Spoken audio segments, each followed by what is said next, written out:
Good evening, ladies and gentlemen, and welcome back to the second annual 11 ESPYs. Slade and I are very excited to have you all back here again and host the Slam Show in 2022. Extremely excited, as this year we have no restriction. There are a lot of full capacity auditorium. Miss Cornell said there could be around 700 people here tonight. Yeah, it's nerve-wracking, honestly. I hope you all had a great last day of school or work, finish up any exams you need to, and ready to kick off, look in the past year of sports and review with Slade and I.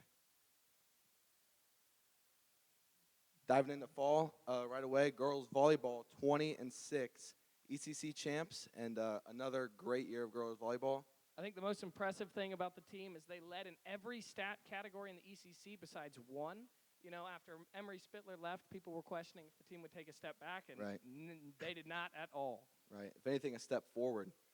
Karen Miranda, Coach Karen, helped out volleyball and led them to another successful season, and a lot of talent on that team. And Lily Cropper, notable name, going to NC State, actually there the past semester. Go ahead and get a head start on practice and stuff. So a lot of talent of girls volleyball, and nothing but up from here. When you look at the football season, you had a little underwhelming with the record, but, I mean, the team started off 0-7 and then won 3 out of their last 4 games. Cannot question the team's fighting ability.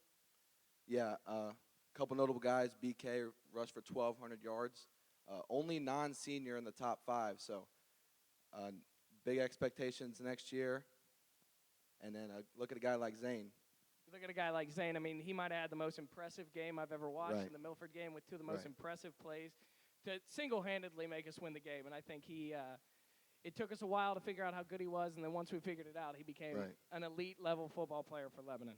Yeah, he'll definitely be missed as a senior. A lot of talent to make up and big shoes to fill. I think his presence will be missed, and next year hopefully we'll have a better year. Hey, look, some changes have been made in the football program, and we're excited to see what the future leads. And some things have been changed, but we're excited to see what happens. Yeah, Coach Mike Failer being hired in the spring. Slade and I feel like a lot of other people here, I see Evan and Lucas. A lot of other football players can already see change happening. And I think everybody's excited and ready to see what football has in 2023. For sure. When you look at our boys cross-country team, I mean, you have a sophomore in Calvin Kilgallen who's just an athletic beast, just a stud in both track and cross-country. Yeah, and a junior J.D. Flagg also had a really great year, so that young core all returning next year. And Coach Mark Bierkin, his leadership and leadership skills go very overlooked. I think that he's a big part of that program and helping them to continue to see that success and continue to see that improvement. He's a big part of that. And for sure, I mean, when you look at the girls cross-country team, they made it to state for the second time in school history, and it just happened to be back-to-back. I mean, as I'm going to bring up later, consistency is it gets boring at sometimes, but it's really impressive what the girls cross-country team did, and almost kind of wasn't valued nearly enough. Right. Again, Coach Mark Bierkin helping that program out. Like Slade said, consistency can get boring, and people can overlook that. But it was a very great program and a very successful season for those girls. So I'm proud of them, and I think everybody else is too, and looking forward to what they can do for us next year. I think one of the most impressive things to look at is both boys and girls golf had the ECC Player of the Year. I mean, we've got boys golf who had a freshman in Peyton Lawley who was an absolute stud, and then you look at ECC Player of the Year, Owen Mockabee. I mean, well-deserved there. Yeah, and then you flip sides to girls golf, also ECC Player of the Year, Riley Johnson, sophomore. So like we said before, a lot of young cores, a lot of different sports. Let's see what they can do for us next year and continue to prove themselves. But, yeah, both of the boys and girls golf programs are very outstanding and have a bright future ahead of them. And when you look at girls tennis, I mean, yeah, a little underwhelming in the record like football, but you look at a team that really fights really hard and they're competitive in all their matches, and that's all that matters. Yeah, if you can be competitive and you can show other teammates and other teams in the ECC what you're made of and what you're capable of, then that's all you can ask for. And hopefully that 3-14 record goes nothing but up next year, and hopefully they can improve. When you look at Coach Janes and his boys soccer team, I mean, when they 10-6-2, which is really impressive, and a win over Carroll that I think is up for an award tonight. And I upset victory of the year is the boys soccer team versus Carroll. So hopefully we can see that one win something. You got Kirk Rogers, who's first in saves, and he's on his way to play at Norwich. Yeah, that's impressive. We'll see here in a little bit. A lot of student athletes playing at the next level, and Kirk Rogers is one of them. Like Slade said, going to play at Norwich.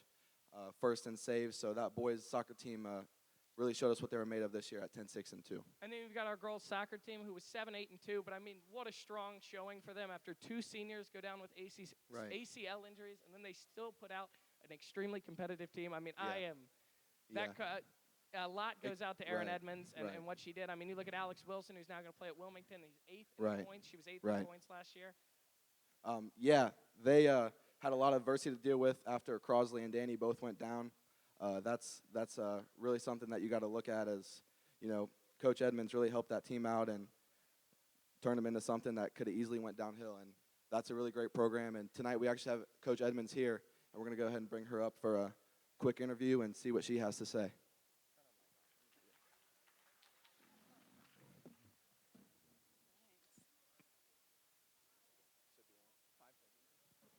Test.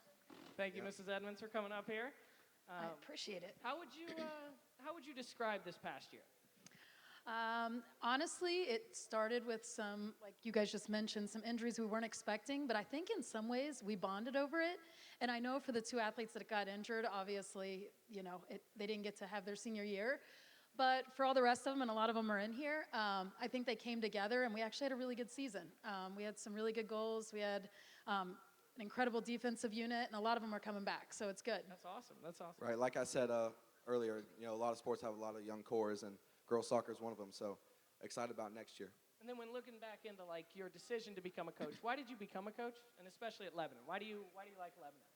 Well, I like Lebanon because I live here, so it's a short commute. But I also like the community. I mean, I think we can all agree that Lebanon's a really great town.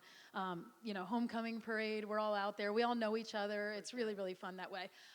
As far as coaching, I just think we need more female coaches because we rock too, and there's only a couple of us.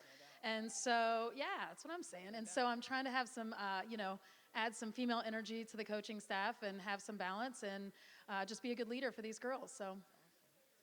What does the girls soccer program look like in the future? What's the culture you're trying to build? I actually don't build the culture. The kids do. I mean, you guys build your culture for the teams you guys play on. I just hopefully create an environment where they can be them. And the senior group we have coming in this year is as good as the senior group that's leaving last year and, currently leaving. And they create the legacy. They create, and that's a big word with us, is legacy and sisterhood and all those words. And so it's theirs, and they do a really good job of it. I'm grateful for the kids. So, what's the goal of your program? What do you look for out of these kids? From the kids, we look for, you guys aren't kids, but from the young adults, we just look for girls that come in and they really have great enthusiasm, great energy. They want to bring positivity. They want to work hard, whether it be a training session or a game. And they just have an environment to cultivate growth. And we do a lot of leadership off the field, too, because we want to help you guys build college resumes and for all the clubs and stuff because, I have a senior, and getting into colleges and everything's hard, so we try and do stuff like that. Really get that. Do you have a favorite memory from this past year? Ooh, from this past year? We do a thing at the YMCA each year, and it wouldn't necessarily be my favorite, but because it's their favorite, it's become my favorite. And it's just like a big team bonding thing. They cover each other in paint. We play capture the flag in the woods, do all kinds of fun stuff. So it's a good bonding. Do you have an all-time favorite memory? Probably just stuff like that. We used to do fitness testing at midnight and doing it under the lights. I don't think the girls liked it, but it was entertaining. So that's about it. What's your favorite restaurant in Lebanon? Ooh, my 3-year-old dictates that, so it's Village Ice Cream Parlor. What do you get? What's the order? What's the go-to for at me, Village? their burgers are off the chain. They're so good. And then we got to get ice cream, obviously. Good stuff. You got a favorite ice cream? I'd probably just do a hot fudge sundae for me. That's my favorite, yeah. Hot fudge, brownie. Yep, the whole deal. All the works, yeah. Thank you, so Coach much. Edmonds, and Awesome. we hope to see you back here again. Thank you, guys. So much.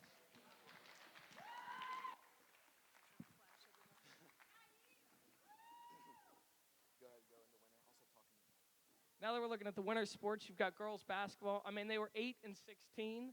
Yeah. A lot of freshmen started. I think they had 5 freshmen on the varsity team, and they upset Coleraine in their first-round playoff game. Right, very young team. The theme of tonight seems to be young core. We got a lot of student athletes coming back next year, and the future looks bright. Like Slade said, upset Coleraine in the first-round tournament game. I don't think anybody saw that coming. Girls basketball, great program. What? Girls basketball, great program, and excited to see what they have in the future. Yep. Sam Feldman was phenomenal. I mean, many freshmen played. I mean, this is a phenomenal team. The future's looking really good. Not a super big senior class, but incredible underclassmen and great leadership from them. You move into boys basketball, and you look at like Cam O'Connor, who helped break the team's three-point record, and now he's playing at UNCP next year. Yeah.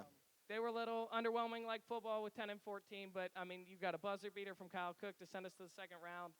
I mean, just a phenomenal season. Yeah. Can't really ask much more of them. Gave their best effort. Like you said, Cam helped anchor that team to their 8 wins, and he's playing down in North Carolina next year at North Carolina Pembroke, which is a branch campus. But we're very proud of him, what he's been able to do as a leader, as a basketball player, and can't wait to see what he has. But, yeah, as a team, like Slade said, maybe a little underwhelming in the record, 8-16, but 10 and 14. I'm sorry. But, yeah, we're excited to see what they have to give to us next year, and hopefully it can be better.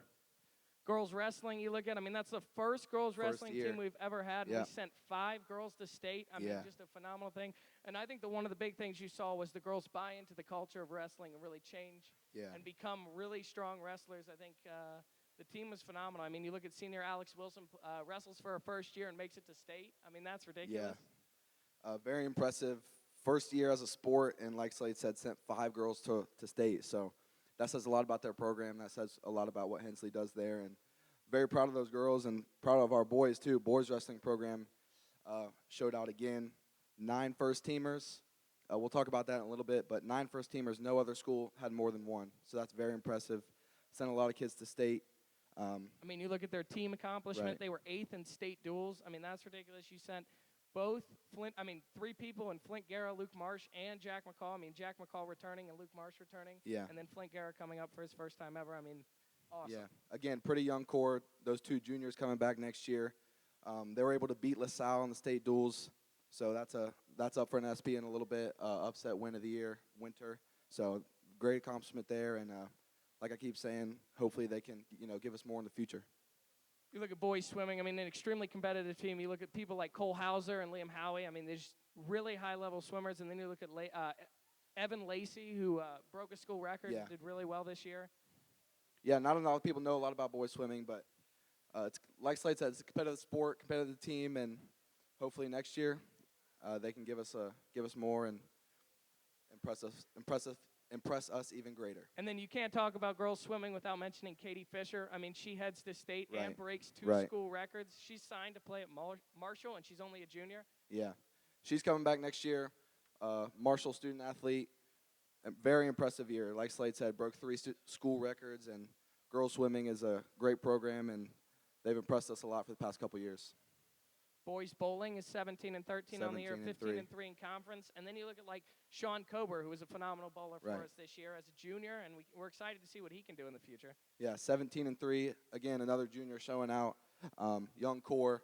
Hopefully that he can bring us back a couple more wins next year, and maybe we can go further in the postseason. And same with girls bowling, 17 and 3, 16 and 2 in the conference, and a lot of talented student athletes there. And maybe next year we get 18, 19 wins rather than 17. I mean, our bowling team is always consistent and always good. They're always swept a little under the rug and not cared about. But, I mean, a lot of people, what they do is extremely impressive, and I think it says a lot about what they're building over there and the culture that they have. What Slade said earlier about Coach Mark Bierkin, consistency can sometimes be overlooked, and I feel like our bowling programs are consistently, 15, 16, 17, 18 wins, and some people overlook that, and it's a cornerstone that we have here at Lebanon, and I think people, like I said earlier, overlook that, and it can be something to look forward to in the winter, and we have a good program. So, as a little game, we ask the athletic department each year to ask us a question to get us thinking and debating against each other. So, our first question, Sam, who do you think is the most underappreciated player or coach at Lebanon? Am I answering first? I said Jarrett Kelly. Past 2 weeks. He was projected last in his 110 hurdle event at ECC and districts, I believe. Projected last, finished first in both. So that says a lot about him. Says a lot about his personality. Also, very good football player. Plays corner. If you just look at the growth that he's had from his freshman year to now, It's really crazy. And he's just a good guy. I think his character, how he is off the field, off the track, is really admirable. And like I said, his 110 hurdles and his skills on the football field are really underappreciated. Many of the players can agree. We saw, as we went to throw for football on Sunday, Jarek was out there working for hours, sweating. Right. He was the only one out there, and he was doing the hurdles. I mean, that kid's got work ethic. Yeah. I said Mark Birkin because I believe consistency gets boring over time. And I think what he's built with our programs in cross country and then what he does for track is just phenomenal, and he gets no credit whatsoever. Right. I mean, he won an award last year. I get that. But they make it to state again, and then no one cares. I mean, what he did is just really, really respectable. And not only boys cross country, but girls too. He's evolved those two programs into powerhouses, and like we've been saying, that consistency gets overlooked, and people just, I don't think they give him enough credit. So that's a good pick too. Next question that we had was, who had the better year, softball or baseball? I said softball. I mean, they're 22-6. They had both the ECC Defensive Player of the Year and Offensive Player of the Year. I mean, you had Reagan Vunak win Defensive Player of the Year. And you had Ellie Tubner. Ella win, Tubner, Offensive Player of the Year. I mean, she's a freshman who batted .628, which is absolutely ridiculous. Yeah. We had the NCAA softball average record is a .467, and she batted a .628. So she's already setting records, so that's really impressive. I said if baseball wins today, then I'd pick baseball, and we still don't know where they're at. But I think as of right now, softball. They had the 22-6 record. They had, like Slade said, the offensive and defensive player of the year. A lot of stats to back that up. So I'll have to agree. I'll say softball. I mean, you gotta look at someone like Brian Kendall, who gets no credit, but he's 400-win coach. I mean, that's 25 wins a year. Just an elite level coach in what he does. Yeah, great coach, great program. We'll have to see if baseball wins. I know they're playing Elder right now in the district semifinal, but if they can pick that win up, then that'll be very impressive and very good for our program. The next question was, what is Lebanon's most impressive stat? I mentioned this earlier. I said 9 first-team boys wrestlers. Like I said, no other school had more than 1, and we put out 9.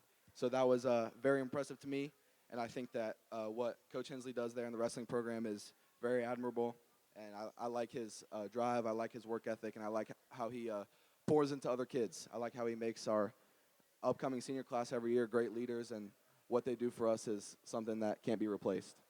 I said 2 because I couldn't decide between them, so I said Maya White's 3rd in Ohio all-time in aces for a season was 73, 3rd all-time in Ohio. Yeah. That is crazy. And then you look at Ellie Tubner, averages .628. I mean, that is ridiculous. I mean, you look at the best baseball players, and they're batting low 300s. Right.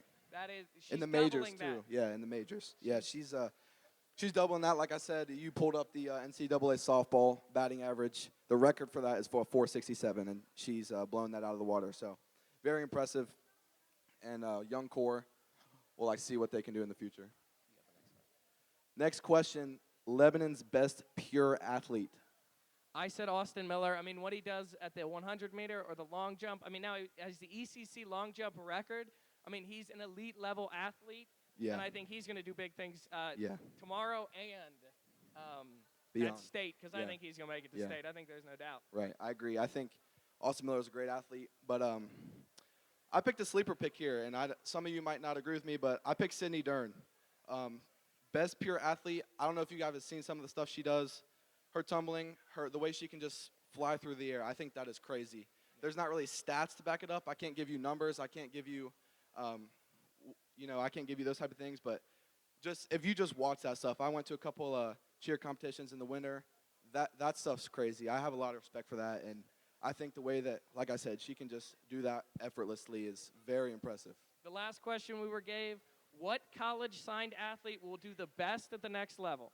And I think me and Sam both agree that everyone who signed is going to do phenomenal at the next level. I said Zane Dooning. That could be a homer pick.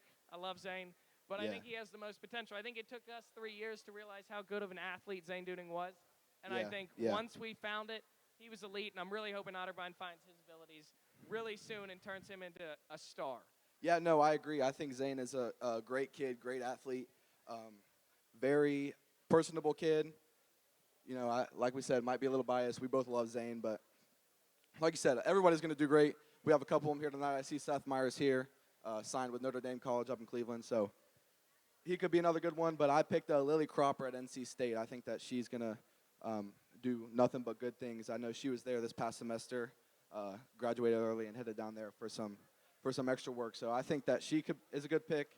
And but like you said, I think everybody who signed, everybody who is playing at the next level is going to do nothing but great things. She's a Division I college athlete, which is extremely impressive. Power 5 too. NC Power State's, 5 Division I college athlete that they asked to leave early just so she could Right. play on their team. I mean, that's awesome. You look at someone like Nina, who signed for next year. I mean, you're looking at the volleyball program. A lot of D1 athletes. Yeah, a lot of Division really I athletes there, and like I keep saying, excited to see what they can do in the future. Excited to see what those girls bring to their respective teams, and hopefully they can give those college teams a head start and do good things for them. Now, when we failed because in the winter program we forgot to talk about cheer. When you look at cheer, I mean, first time placing at state.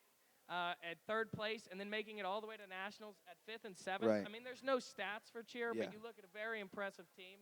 Really impressive year, really impressive season. Like I said, I was fortunate enough to attend some of their competitions, and like I said, that stuff is just crazy. They, I don't think any of us can do that.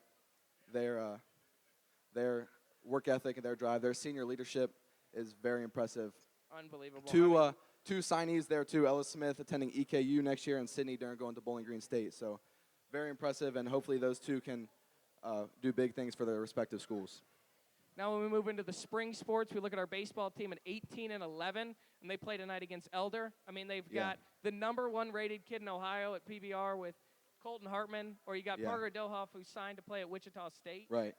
Yeah, two signees there, Colton for Louisville and, Parker for Wichita State. Great program, great kids. I think that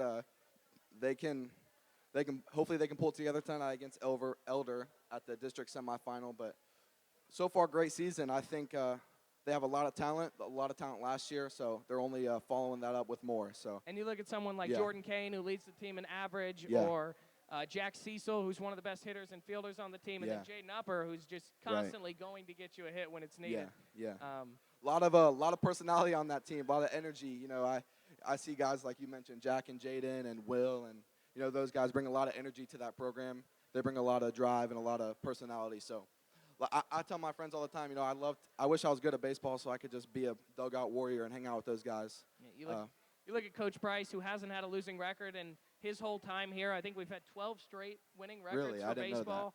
I mean, we put up a really good fight. I mean, then we beat a team like Kings, who was first in the ECC this year, to move on to the second round. And then, Yeah, good program.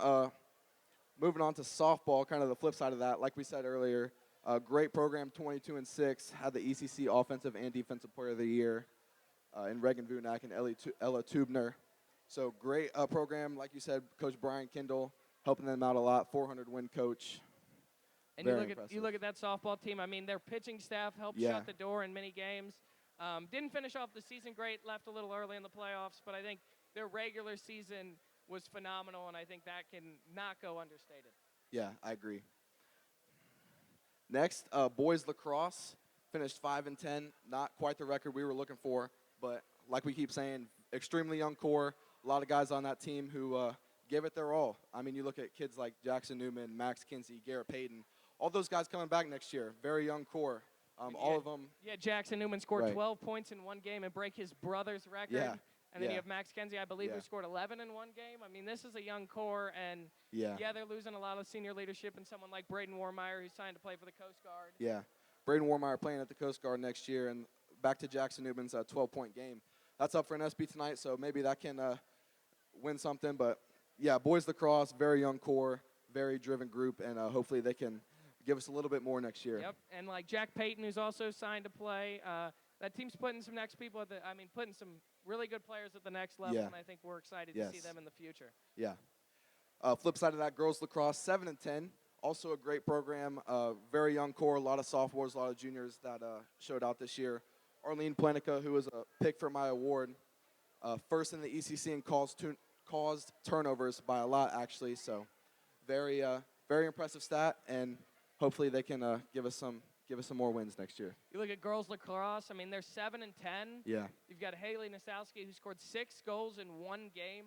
I mean, And I know off of just Snapchat videos that girls lacrosse team has a lot of fun. Yeah. I mean, they're dancing in the locker room against Little Miami as a competition during rain delays. I mean, that team is a fun group, and they are exciting. I mean, they're also young, and they're gonna. Yeah, like I said, similar to baseball, a lot of personality, a lot of character on that team. So, seems like a lot of fun. You know, I hopefully they can produce some more next year.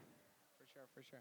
You look at boys track. I mean, they have people competing tomorrow at regionals in the 4x1, the 4x2, 4x4, open 800, and long jump. I mean, the season for them was phenomenal. Yeah. They won the ECC. Yeah, a very impressive group of guys. Like I said earlier about Jarrett Kelly, I feel like all of them kind of have that mentality, have that work ethic, that leadership. Kids like Austin Miller, Braden Kay, Max Combs, all of them great kids, and I think that contributes to their success as a team and their success as a group. So I mean, you have to look. They lost one of their best players this year in Elijah. He pulled his hamstring, and he hasn't been able to play, and they're still putting out a team that's consistently good, and I think that's a testament to the coaching staff and what they do. Yeah, Coach Jason Simcoe, great guy. He's helped this track team to a very successful season, and like Slade said, have regionals tomorrow, I believe, the prelims. So got a lot of guys competing there, and hopefully they can pull something together and send a few guys to state. You look at girls track. I mean, they're competing tomorrow at regionals in the 4x1, the 4x4, and the 4x8. Yeah. I mean, that's three. I mean, that's just like boys track. I mean, they're consistently good. Yeah. Yeah, I remember last year talking about them the same way, talking them up. Always a good program, always a good group of girls, and Coach Collier has them, I feel like, under control. And every year they're, like you said, just consistent, and they put out a great group of girls. I mean, Coach Collier's been there for almost 20 years, and he's just consistently putting out a great team. I think he loves it. Yeah. Constantly talking about it. He is a really phenomenal track coach, and that's. Yeah, I agree. Moving on to boys volleyball. First year having that sport. I know a lot of guys from basketball and other sports went out for that, and great year. I mean, for first ever season, we went 5-6. So I mean, didn't quite get 500, but first year having it as a sport, great outcome. And those guys, you know, you look at Zane Dooning, Ben Smith, Caleb Barnheiser, all those guys. Red Wall. Yeah, the Red Wall. Great group of guys, and maybe next year get some younger guys in there and help them out, help them win more than 5 or 6 games. I think that program has a really good future, especially when it's led by Karen Miranda, who I think is one of the best coaches we have here at Lebanon High School. Yeah, we talked about her a little bit earlier with the girls volleyball program. What she does for those teams is really, really admirable, and I think that she brings a lot of culture, a lot of skill, a lot of knowledge. I think that she can help the girls and boys volleyball programs in the future, and we'll see what. Here comes Keith Pantling. Speaking of Lebanon athletics, we got Keith Pantling here for an interview. Does my mic work? You got to flip it on, I bet. Is it on? How about now? Hello? Got it. They turned it on. I'm going to put the baseball game over here so we know what's going on. Lebanon 1, Elders nothing, bottom of the 6th. Yep. Yeah. 2 outs and 1 on. So if we don't get anything here, 3 more outs, and we're heading to the district championship. So we'll keep you posted. Yeah. Here for baseball. Keith, how would you describe the whole athletic year as a whole? The whole athletic year as a whole. Well, busy. It was like a sprint this year for sure. Just thinking back to August 1st when everybody came onto campus and we were still unsure of COVID and other things. And, I mean, it's a blessing to be here where we go deep into postseasons so that there's not much break. So we get right into November, and our fall sports are going deep into the playoffs, and then we turn right around, and girls basketball starts before Thanksgiving now, and then we rock and roll through February. Wrestling likes to go all the way to March, and then sure enough, before spring break, we were already starting up lacrosse. So it's been a sprint, and good to see we're still playing baseball today, and track and field's heading to Wayne tomorrow and Friday for regionals. So how much of a difference was this year without COVID? What was the best part? The best part, well, we certainly brought in a few more dollars at the gate, which helps our cause. So that was certainly big, and then just transportation, visiting other schools. That's the biggest thing. It's one thing to control what you're doing in a school building, but in athletics, we're going to so many other places that have different rules and policies. So a lot of moving parts that we had to just keep tabs on and communicate out. So our coaches did a tremendous job, and hopefully, knock on wood, we're through it. Where do you see the future of Lebanon athletics headed? The future, well, that's up to our kids and coaches. I think the thing here is we have tremendous kids and tremendous coaches. And so their engagement with our youth organizations and continuing to engage with them, scheduling tough, raising the bar, raising expectations, and then training year-round, strength training, all those things. And we talked last year about Warrior Stack and Warrior Built, and just that attitude and that culture of high expectations. A lot of our programs have them, but continuing to raise expectations across all of our programs. So really love what our coaches are doing, and you can't question the pride of our kids and the way they play for Lebanon. So we'll continue looking at ways to improve for sure. Why do you enjoy being an athletic director at Lebanon so much? I think it's the people in the town and the support. You know, you couldn't write it up any way better to have people come out and support an event like this. You know, everyone looks at Friday Night Football and the support we have there, and cheerleaders, band, tremendous staff, tremendous coaches, just an awesome community that has all the resources necessary to continue to improve the programs. And ultimately, you're judged on wins and losses, and we want to continue to try to do that. But so many other great things are going on. What's your goal with the ESPYs? What do you like? Like, why are we doing this? Why do you Yes, enjoy so this? I thought it was important that everyone gets together and kind of learns about the successes of other programs. And so when we came up with the idea last year and a couple other schools had done it, I thought the main goal was that you guys become one athletic program, and that you guys see the success of, you guys mentioned, you know, Katie Fisher in swimming, and our bowling programs continuing to win, and supporting each other and understanding that everyone's out competing, trying their best, representing the same school, and that we continue to just support each other and just have success as a group.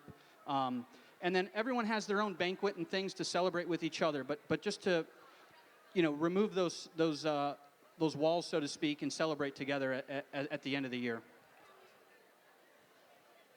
What's your favorite memory of this past year? Favorite memory?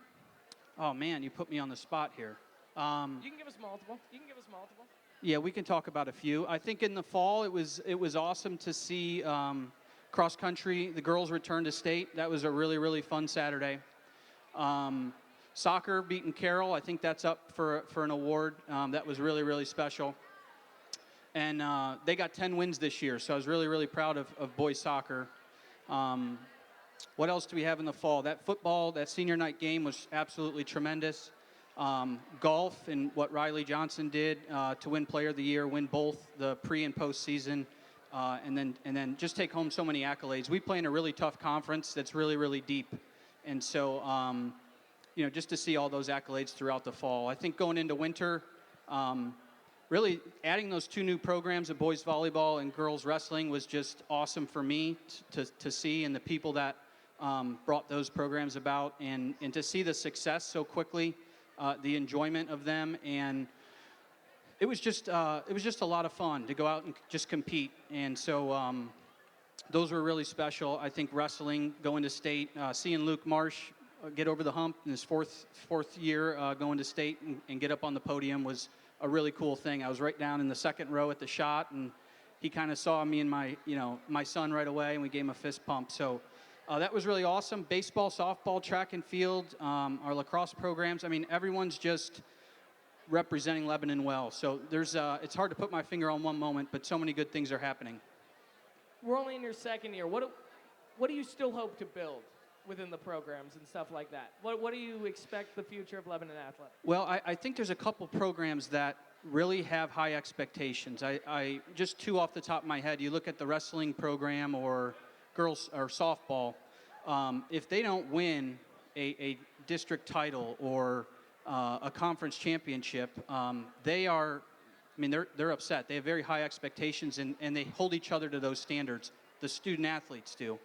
And so just expecting to be good, working with each other, and galvanizing programs, and continuing to just raise the bar and level of competition. and so much more can be learned from that as you go through the journey. We didn't win one state title this year, right? Everyone's season ends in some type of negative manner, but those journeys together, when you have high expectations and you're just, kind of zoned in and working for a common goal, is where you really learn a lot and is really beneficial for our kids. So, What's the biggest thing you learned from your first year here and took it with you to your second year? first year to this year, probably just, it's a big district, so learning where to go to get things done for different things, right? Can't say enough about our transportation department, our maintenance staff, custodial staff, grounds, everybody that keeps everything going for us. Just getting to meet everybody and help us. And then the biggest thing is our boosters are just doing awesome things for us. And so their continued support is going to really help us in the future. So big steps from year 1 to year 2 in that regard. What's your favorite part of this job? Watching games, which people think that's all you get to do, but it's there's a lot of moving parts, and it's a lot of time away from my family. And when I get to watch you guys just go out there and compete, it's a lot of fun. Yep. Favorite sports movie? Yeah, I saw you were going to ask this. So I think I'm going to go, it was my favorite growing up, and then it went away for a while. But now that I got little kids, it's come back, is The Sandlot. I got to go with The Sandlot. Okay. So what do you got? I like Waterboy with Bobby Boucher. Okay. And you? I think We Are Marshall's the best movie. We Are Marshall's a good one. That's such a good movie. So do you ever see Hoosiers? Yes. That's probably a close second. But Okay. my kids don't really grasp that one yet, so I got to wait a few years. You got a favorite restaurant in town? I'd go with the Barrel House, just because family, bigger space. Doc's is a little tighter, so. What's the order? I like to get the ribs, but yeah, the ribs or the smoked wings. Yeah, yeah. Yeah, Barrel House has good smoked wings. I like. So those just too, an update on baseball. We're in the top of 7.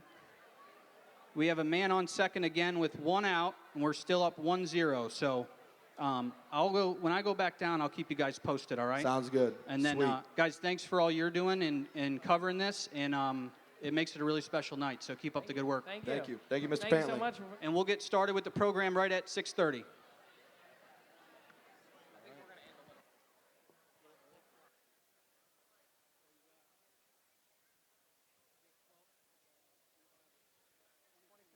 think we're going to be closer to 13 minutes. Probably going to get to 6:20. Okay. Even if we have to go dead for a minute. Okay. That's fine. Because then it's a transition. Yep. I mean, yeah. Okay.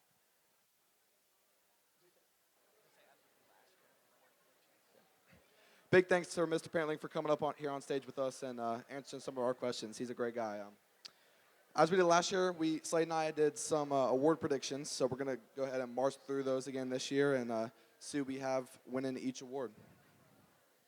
I have, for Play of the Year Fall, I have Zane's catch against Milford. I mean, single-handedly won us the game with this play. I mean, after the play before, we had a pick, and the only reason it got called back was because of pass interference. So I think a lot of us thought at that point we had no chance of winning, and for Zane to will us to the win, I think that's just incredible. Yeah, I agree. Like Mr. Pantley said earlier, that game was absolutely unreal, and I think that win kind of propelled us to go on to the next game against Walnut, and that's where I pick my play of the year. Zane's kick return against Walnut Hills. I have another Zane Dooning play, like we mentioned him earlier. Great kid. So yeah, I picked his kick return against Walnut to force overtime, and then he also went on to get the game-winning deflection in that game. So a couple big plays from Zane, and that's my play of the year fall was Zane Dooning's kickoff return against Walnut Hills. Play of the Year winner, we both have Kyle Cook's buzzer beater. I mean, when you set the stage, we were down 11, less than 3 minutes left in the game. We set all the way back. I mean, down 2 with little time left. I think we all thought we had no shot. They get that inbound into Cook, and his foot is clearly on the line, but he makes the 3 to win the game. Yeah. We were down 2, I believe, right? Yeah. And then comes in. Jordan Kane gives him a great pass, takes one dribble, pulls up, and hits it. And a lot of people said it was a 2. Would have forced overtime anyway, so. The sad reality of the shot is it cost Chastain to get trampled in the celebration and take quite the tumble. Yeah. There's a video of after Cook hits the shot. Everybody goes crazy, and Chastain's trying to, I don't even know what he was trying to do, but he got tackled, and that was a great memory for all of us, I think. Play of the year spring, I had Jack Cecil's walk-off. I think we both had this. Yeah, I picked that as well against LaSalle. I mean, you're looking at a really good competitive baseball team, and for Jack to come up that clutch in that big of a situation, I mean, I think that cannot go understated, and I think that's clearly the winner. Yeah, I think we were all happy for Jack. Like I said earlier, the personalities and the character on that baseball team are something fun to watch, and I think after he hit that, people were happy for him, and it was a great play. It was a great great place to be. And I think another one that was up for Play of the Year spring was Ben Smith's volleyball play. I was talking to him last night, and he said he doesn't even know why that's up. He just served it, and they just messed it up. So it was between Cecil and another one. So I think Jack Cecil takes this one home. Freshman and or JV team of the year. I have boys JV wrestling 18-0. Anytime a team goes undefeated, that's something to look at. So, JV wrestling going 18-0, not losing a single match. When kids are told they have to play JV, it's kind of the question of how much are they going to care. And for that team to put out an 18-0 record just shows what culture that wrestling team has. I agree. I mean, that's exciting for the future. I mean, I had girls JV basketball. I mean, you've got 5 freshmen. I think even more than that played on the JV team, and they went 19-3, which is awesome. Incredible season. Next one, male breakthrough athlete. I kind of had a 3-way tie here, but I'll end up picking one at the end. I had Braden Kay from football, Trey Hicks from basketball, and Max Kinsey from lacrosse. All of these guys really showed out in their sports. I think that they proved to people what they're really made of and what they can do. BK, being a 1,200-yard rusher, like we mentioned earlier. Trey Hicks being a sharpshooter for the basketball team, and Max Kinsey coming out and playing a great year in lacrosse. So all these guys, like I said, are showing what they're made of and proving to us what they can do. But I think in the end, I'm going to have to pick Braden Kay, 1,200-yard rusher. Like I said, only a non-senior in the top 5 rushing yards. So he'll be back next year and with big expectations. I think the only reason I didn't pick BK is because I think I kind of knew what he was going to be. I think Braden Headington, what he did in football and what he did in wrestling is unbelievable. I mean, the year before I would have told you there was no chance. Yeah. And, I mean, he was a key contributor on our football team, and he was a very good wrestler for the wrestling team, and he was very close to state this year, and I think a lot of people were really hoping he would get there. Yeah, no, I agree. You take a look at his junior year, didn't have much to say in football, just as a JV player as a junior, and then same in wrestling, not much to say, and then comes back through his senior year and starting varsity linebacker, having a great wrestling record, and not only that, but what he brings as a guy, what he brings as a leader is very impressive, very admirable, very something to look at, and he'll be missed, and we have big shoes to fill in both of those programs. Female Breakthrough Athlete was the next award we went over, and I said the 5 state girls that made it in wrestling. I mean, for the first year to send 5 girls to state is unbelievable, and I think they clearly deserve the award. Yeah, no, I agree. I think that's a good pick, but I'm going to disagree. I said Arlene Planica. I mentioned her earlier, first in the ECC in cause turnovers for girls lacrosse as just a junior. She's coming back next year. Great personality, great leader, and I think that she's got a lot to prove next year. Boys Coach of the Year. I said Nick Hensley. I mean, what he's done with that wrestling program, again, is unbelievable. That wrestling program is dominant, and they are showing it every year, year in and year out. Yeah, the culture he's built there and the drive that he's put into those kids is something to look at. And like you said, year in and year out, they've proved to us what they're made of. But I went a different route. I picked Coach Jason Simcoe. Like I said earlier, great guy, great personality, great character. I think what he does there in the track program is very admirable, and I think unbelievably underappreciated for the job he does. And you barely ever hear anyone talk about him, and his team is always good consistently, and I think that says so much about him. Yeah. And he doesn't care. He doesn't get it talked about. I mean, he is about the kids, and that's what matters, Yeah, he's about the kids, great community guy, and like you said, that track team is good year in and year out, and I don't think anybody brings up his name. So, great guy. That's my pick for Boys Coach of the Year. Women's Coach of the Year.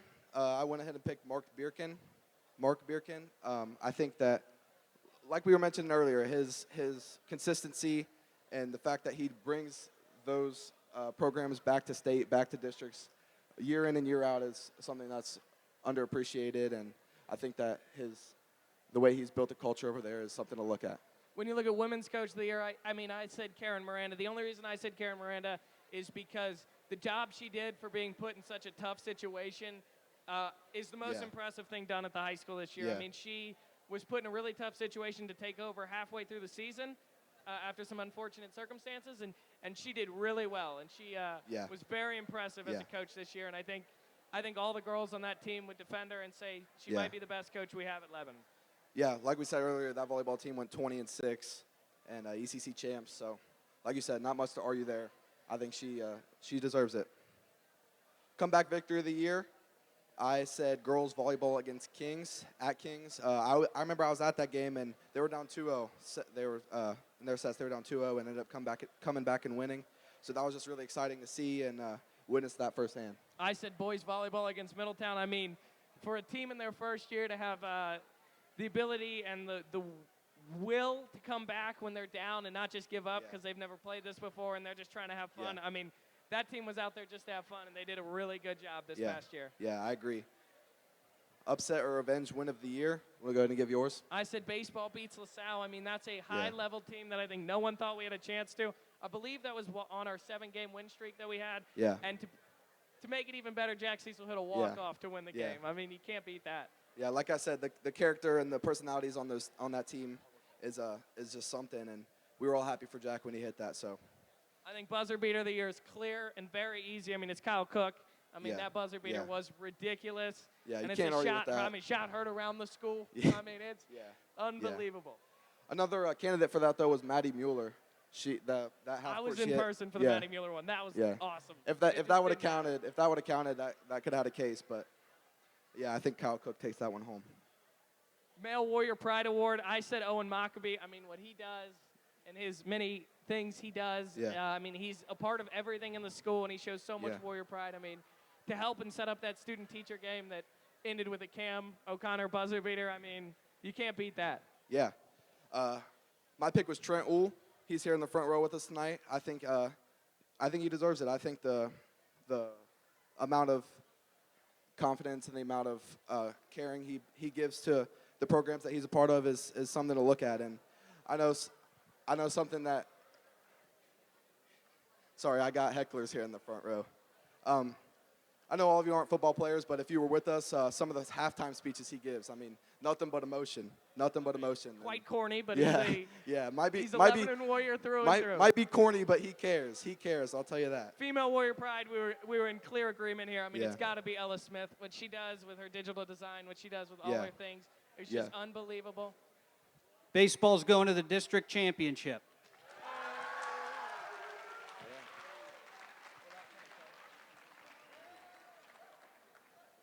Male best individual performance, I had Dilhoff with 3 home runs in 1 game. Yeah. I mean, he would still lead the ECC if that 1 game was all that counted. I think the next closest has 2. Yeah. Yeah, great performance from Parker there. Great guy. I went ahead and picked Braden Kay, 280 yards in the game. Nobody in the ECC had more rushing yards than that in the game. So, great kid. I have a lot of respect for BK, and what he did that game was very impressive. For best female individual performance, I said Maya White in 30 kills. I have no idea what a kill is, but 30 of anything in one game is extremely impressive. Yeah. Yeah, no, I agree. That's a good pick. I went ahead and said Katie Fisher, setting 3 new school records. Something to look at, something to be proud of. So, good job, Katie, and hopefully we can see what we got next year. Male Rookie of the Year, I said Zay Davenport. I mean, what he did, he clearly should have won the ECC, kind of got cheated a little bit. I mean, he is a high-level track athlete, and I think he's going to do big things within the next 2 years. I mean, yeah, great football season too. Playing on the freshman team, he really showed us what he's made of. I'm going to go ahead and pick your buddy, Alex Klein, varsity football. Really, like I said, really showed us what he's made of, and just as a freshman, rushing for 100 yards or so, just gave us a glimpse of what he's going to do for us in the future. Female Rookie of the Year, we were in agreement here. Both said Hannah Glassmeyer. What she does for our track and cross-country programs is crazy. And I mean, a high-level athlete, unbelievable. Yeah, just as a freshman, too, competing at a high level, competing in the postseason, something to be proud of and something for both of those programs to look forward to. Winner record-breaking performance of the year, I said Luke Marsh in his all-time wins. I mean, to break the school record in something after 4 years of wrestling is just elite. And I think 4 trips to state, I believe, for him. I mean, and to get over the hump this year and make it in placement is just awesome. Yeah. Great athlete there. I have another tie between Katie Fisher, just mentioned earlier, and our cheer program, placing 5th and 7th in nationals, making school history. That's something to be proud of, and they have another young core over there in that program, and hopefully they can continue to be placing nationally. And like I said, with Katie, setting 3 new school records is insane. So those two Spring programs, record-breaking performance. I said Jackson Newman in his 12 points in one game, beating his brother, which is even better. Yeah. I know nothing about lacrosse, but the way Chambo described it to me, it sounded like it was really cool. Yeah. I agree. I think Jackson Newman's 12 points also takes that one, beating his brother's record. I feel like that's something that'd be awesome to do, being able to beat a family member's record. I'm sure they were talking smack at home, so that's something to be proud of. Most outstanding boys team, we were in agreement here. I think it's clear. Yeah. Wrestling, I mean, to have 9 first-teamers and to come 8th in state duels and then send 3 kids to state. Now, I got a lot of flack last year because I said wrestling's not a team sport. I was misheard. I said what wrestling did was not a team sport accomplishment.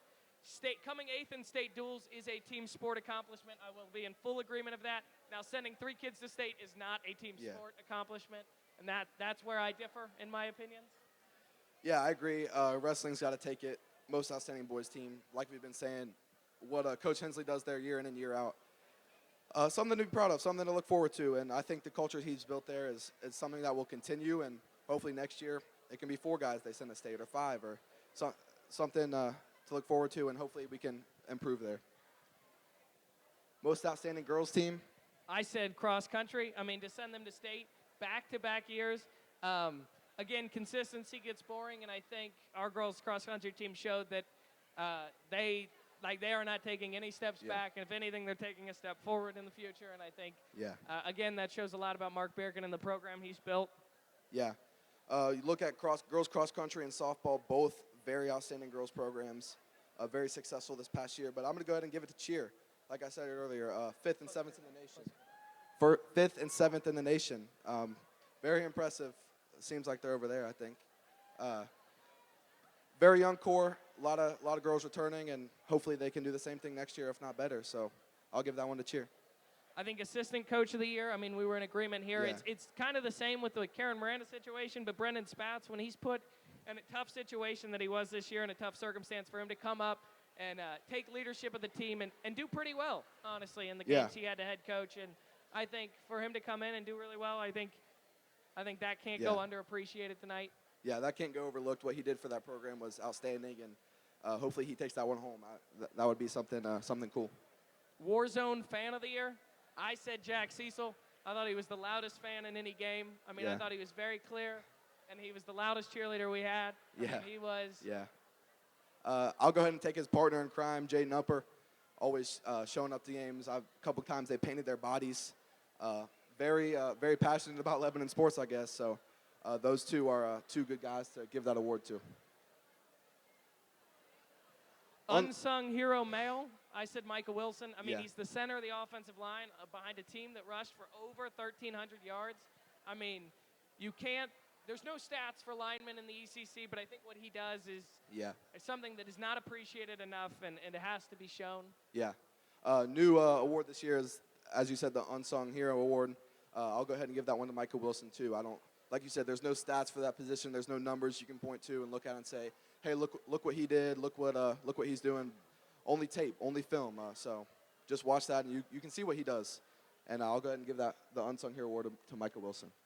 For female, I said Lily Bolin. I mean, she's the center. She doesn't really score. Like, she can't score. She's just setting up her teammates, setting them all up for success, and she does a really good job of that. I was in attendance for 1 game this year, and she did a really good job, even against a team like MND. Yeah, I agree. Very unselfish player, but I'm going to go ahead and say Abby Taylor. Very good runner, brings a lot to the track and cross-country programs. I don't think a lot of people look at the times. Like, I don't think a lot of people go on the ECC website and look up, the times. So I think what those programs do go underappreciated, and I think that she's a good candidate for the Unsung Hero Award. Female Athlete of the Year. I said Alex Wilson. I mean, she played 3 sports. She was a soccer player and was 8th in points in the ECC. Then she goes and wrestles. Yeah. Goes to state, and then she is in the 4x1 going to state for track. I mean, what a high-level athlete. Yeah. I mean, you cannot underestimate what she did. Yeah. Alex put together a really good season, but I'm going to go ahead and say Katie Fisher again. I'm going to go ahead and say Katie Fisher again. I think what she did this past year was really impressive, setting 3 new school records and bringing a lot of leadership to that program and a lot of drive and passion. So that's my pick. Male Athlete of the Year. My pick was Luke Marsh. I think that what he brought to the wrestling program and joining football late and what he's doing in baseball is really impressive. And the leadership he brings and the skill and athleticism is something crazy. And going to state for wrestling and being a high-level wrestler is something that can't be overlooked. So he's my pick for Male Athlete of the Year. I said Zane Dooning. I mean, to play 3 sports, it's unbelievable. He's an elite-level football player. Yeah. He is a good basketball player, and then you look at him, and he tries something like volleyball and does a very good job. You know, as Caden Campbell would say, he's a 99 grit type of player. Yeah. And he's a first one in, last one out type of guy. You know, he's a really good athlete. Yeah. A lot of respect for Zane. Good guy. What he does is really admirable. So I think we all love Zane and ready to see what he does at Audubon next year. You want to end it? All right, yeah, so we're going to go ahead and turn it over here to Mr. Pantling. And that's it, yeah. That's it. I will. You got it. One last thing. This is our last time doing this. Me and Yeah. Sam decided we won't be doing it next year, and so our jobs are up for grab. If any underclassmen are interested, talk to Mrs. and Mr. Cornell. Yeah, this is it for us, so we'll be watching with you guys next year. I definitely met Mr. Pentland. Yeah. Mrs. Cornell, but that's fine. Here comes Mr. Pantling.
Welcome, everyone.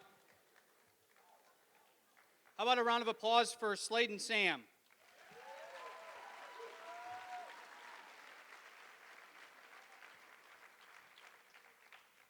I pulled out my notes from last year, and on them, highlighted really big, said, get to the fun stuff, get them to the fun stuff quickly, so I won't be too long, but we do have to share a few things and a few thank yous before we bring up our MC, Mr. Chamberlain, and get things underway. What a year it's been. Tonight is a celebration of our year as Lebanon student athletes. As I mentioned last year, we will laugh, we will clap, we may cry, but we should all be proud of the individual and team accomplishments from this year. And remember, the concept of tonight is to celebrate as a community. I also mentioned last year, and I wanted to bring this back up, that failure is an undervalued part of sport. We did not win a single state title this year, although we do have some track athletes left. It's safe to say everyone's season has ended or will end with a disappointing result. But we all gained value from competing. It takes perseverance and hard work to succeed in life, and sport is one of the best channels to display these virtues. Perseverance and a never-give-up attitude will be needed to succeed in all walks of life. Through sport, you learn the benefits of working hard to achieve your goals. You've created great memories representing Lebanon High School on the fields, courts, in pools, on the track, courses, and diamonds. And hopefully tonight is another memory, a memorable day you can take with you. A few people to thank. To our coaches, many of which you are in attendance, thank you. Chris and Kayla, our athletic trainers. I know Chris is out with baseball. We made it, I think, through COVID. Thank you for all you've done to keep us safe and care for all of us. To our boosters, thank you. The tireless work you have put in to help propel our programs does not go unnoticed. Our board members include Jill Moeller, Liza Johnson, Chris Flagg, Amy Lane, Christy Feldman, Andy Klein, Kim DeMichael, Matt Warmeyer, and Mindy Galati is also a part of that group. Give them a round of applause, please.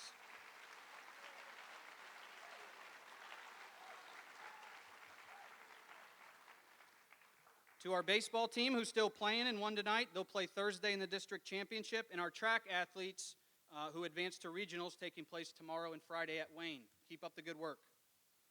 Thank you to our administration for your continued support of athletics. I know Mr. Sievers is in attendance here tonight and several of our board members. They certainly share in the understanding of the benefits of a positive athletic experience for our students. Heidi Calvert, who's our junior high AD, is here tonight. Thank you, Heidi. Great job. Thank you to the many people who worked tirelessly to make this event happen. The following students, I'd like for you to stand. I can't really see out there, but if you'd stand and we'll hold our applause until the end. Allie Andrade, who's in the back working the technology. Allie Bisman, Alina Wilson, Andrew Wright, Anna Johnson, Charlie Harker, Eli Workman, Grace Glassmeyer, Hannah Grog, J.D. Flagg, Jonas Miller, Katie Cornell, Lexi Fornshell, Lydia Watson, McKinley Bowers, Riley Johnson, and the Slam Show. Give them a round of applause, please.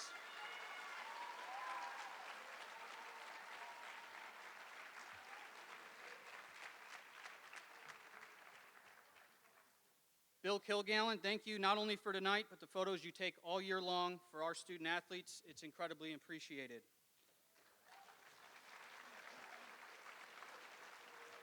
And obviously, our MC, Mr. Chamberlain, thank you. It takes a lot of work and effort getting all of your ammunition for tonight, so looking forward to it. Lastly, Shelley Cornell.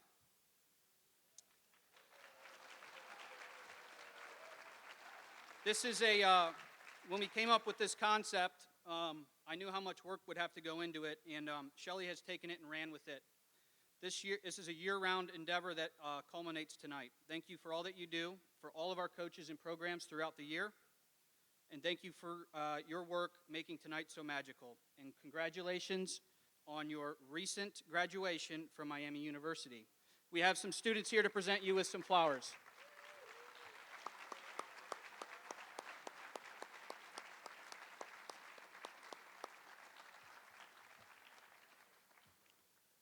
All right, enough of the gushy stuff. We're going to turn it over here in a second. Nominees, I just want to remind you, be proud.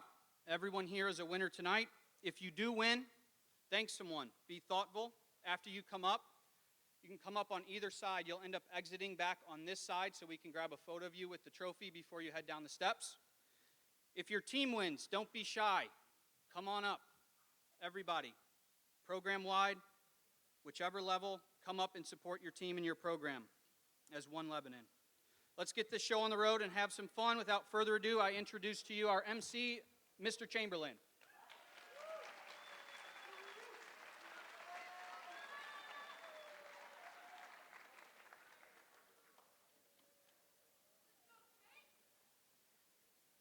Hey, we made it. We made it here. All right. Welcome to the 2022 Lebanon ESPY Awards. Tonight is the night where we honor teams and individuals that not only participated but excelled in their season. This is a pretty new event for all of us, and it's the first time we've had this event with no COVID restrictions.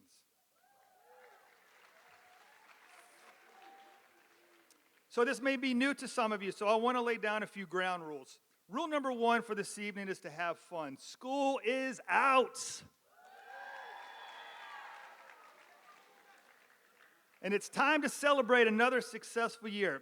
I'm going to say some things this evening that are intended to be funny. Like Jack McCall put on his good hat tonight. So that brings me to rule number 2. Please don't take anything personally this evening. For God's sake, please don't come up here and slap me. We don't want any of that. Also, I want everyone to know that Mr. Pantling has read and approved everything that I'm saying this evening.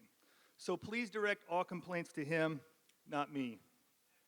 His email is stewart.bill@lebanonschools.org if you need to get a hold of him.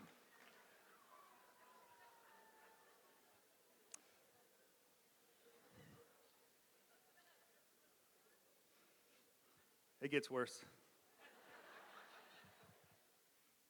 Before we move on to the reason we're here this evening, there's a lot of distinguished guests with us this evening. Most will be handing out awards at some point. So to the coaches, teachers, and community members, thank you for being here this evening. Thank you for taking time to be with us. And there is a few people I want to recognize individually. First, Mr. Pantling.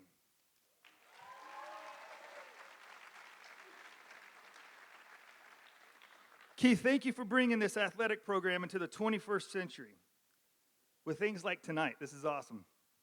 You consistently put the players and coaches' best interests first. And you're not afraid to try new things. So on behalf of the Lebanon community, thank you for directing athletics here at Lebanon.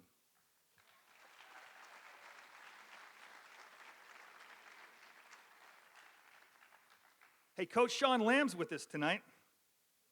He will be presenting an award a little bit later on. It's great to have a guy like Coach Lamb around athletics program again. For those who don't know, Coach Lamb has been named the Director of Football Operations. And I just want to wish you good luck getting down the stairs tonight after you present your award.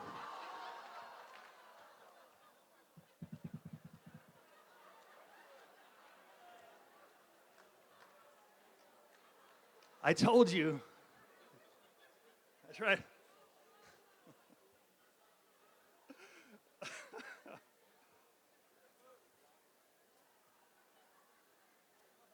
All right, let's move on. Hey, Miss Connie Dooning's here, everyone.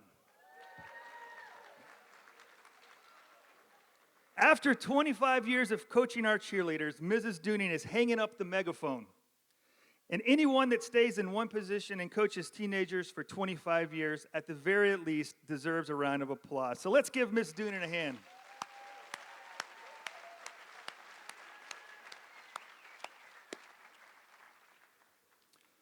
Unfortunately, Cam O'Connor is here this evening.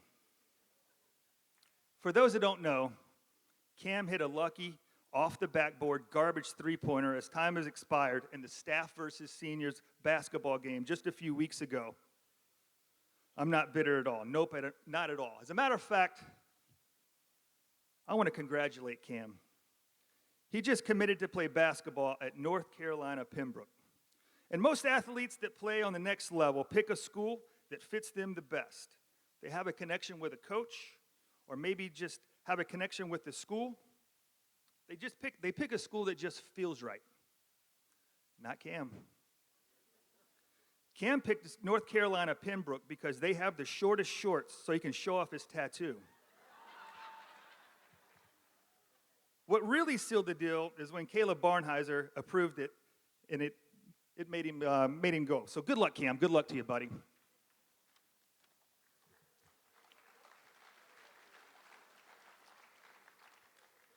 There's someone not here tonight.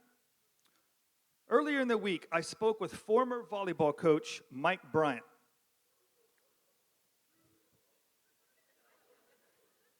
He said he would have loved to have been here this evening, but stated he would have had to leave halfway through, so he decided not to come.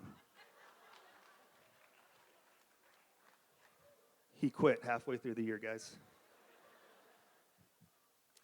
Hey, so let's get to why we're here anyhow. Let's recognize you guys. Let's recap the year. First, fall sports. ladies volleyball had another remarkable season.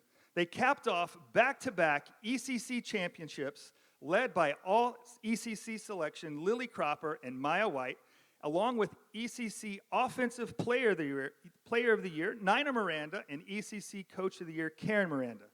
Lily also played in the District 15 Senior All-Star Game. Guys soccer, Coach Steve Jane's soccer team had another winning season led by all ECC Pano and Drew Forte. Ladies soccer, Coach Aaron Edmonds' ladies soccer team had a great season led by all ECC Allie Mack and Alex Wilson.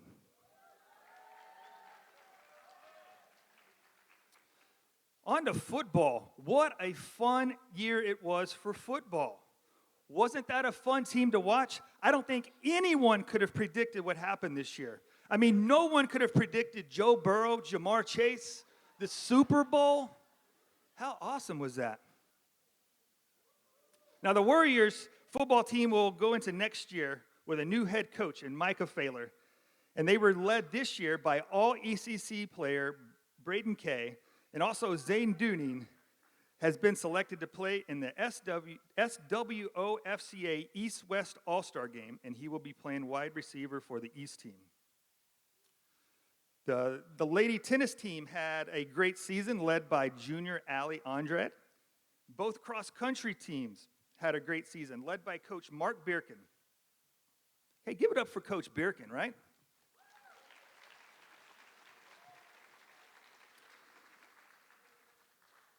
The guys' team was led by all ECC runner, J.D. Flegg, and the ladies' team made it back-to-back state appearances led by all ECC, Abby Taylor, Alana Wilson, and making the all-district team was Grace Glassmile, Riley McKinney, and Abby Taylor. Yeah.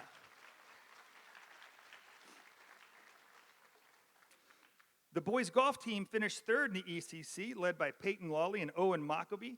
And the girls' team had a great year and also had the ECC Golfer of the Year in Riley Johnson.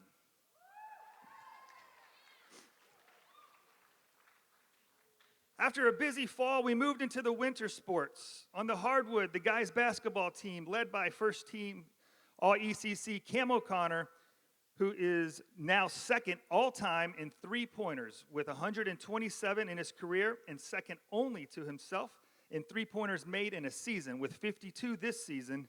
And Andrew Cleaver also set a new school record with 47 block shots this season.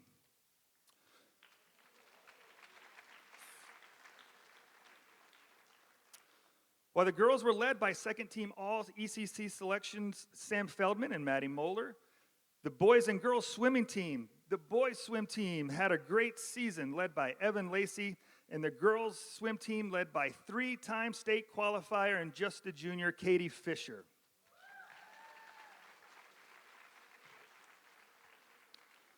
The boys and girls bowling team had a great year. The guys had a great season as the team finished second in the ECC, advanced to their 9th consecutive district championship. Sean Kober was all ECC and the Enquirer's first team, all city. Cooper Cummings and Raymond Sparks were also selected as all ECC. Yay. On the girls' side, they won their second consecutive ECC championship, led by Cassandra Ingram, Molly Stewart, Trinity Tharps, who all made the all-ECC team. The OHSAA recognizes the academic team as a sport, so guess what? So do the ESPYs. Ava Repka represented the Warriors as a first-team all-ECC for the academic team. For the first time in school history, the ladies' cheer team took 2 teams to compete at nationals. The game day was 7th in the nation, and the performance team was 5th.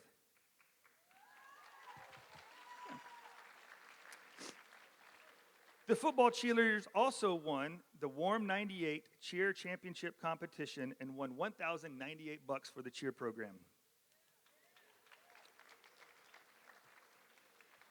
Wrestling had another historic year for men's and women's wrestling, led by the ECC Coach of the Year, Nick Hensley. I don't see what you guys like in that. In the first year of existence, the ladies finished third in the Southwest Ohio District. 5 ladies went from 0 experience to qualifying for the state tournament in just 1 season.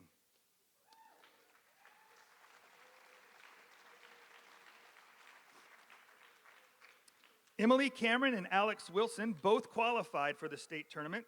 Morgan Cope and Lexi Fornshell both finished 7th in the state, while Sophia Roars finished 5th. Congratulations to all the lady wrestlers on the inaugural season. The guys wrestling team continues to raise the bar of what success looks like. They did a lot, so they get a big segment here, right? As a team, they won the Southwest Regional Duels, which locked them as one of the top 8 teams in the state. And for the first time in school history, they competed in the state dual championship. Individually, these young men flourished as well. Colton McKell was a district qualifier. Toby Gentry was all ECC and a district qualifier. Charlie Pinnock was the ECC champ and district alternate. Bryson Alley was the ECC champ, honorable mention Southwest Ohio Wrestling Coaches Association, sectional champ, and district qualifier. Leon Schramm was the sectional champion and a district qualifier. Flint Guerra was the ECC champ, the ECC Wrestler of the Year, and there you go. Second team All-Cincinnati, second team Southwest Wrestling Coaches Association sectional champ, and 7th at the OHSAA state tournament.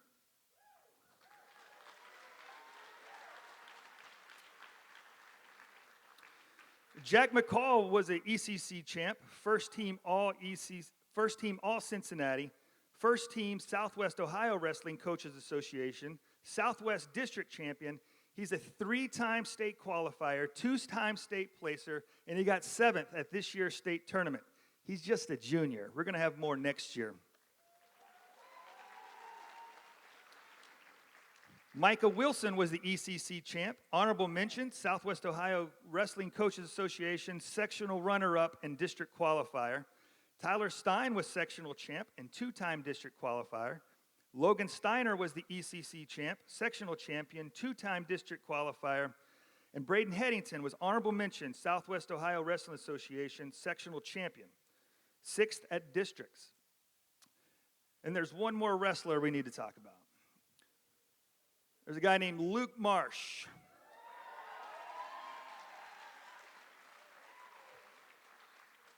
Luke and the rest of the baseball team will be coming in here shortly. Oh, Luke is here. I'm sorry, there's a big light in my... Yes, I am, actually. Luke finished his decorated career as a Warrior as the ECC champ. First time all Cincinnati. First team Southwest Ohio Wrestling Coaches Association sectional district champ. 4-time state qualifier, placing 6th this year. Luke also amassed 155 career victories, which makes him the winningest wrestler in the history of Lebanon.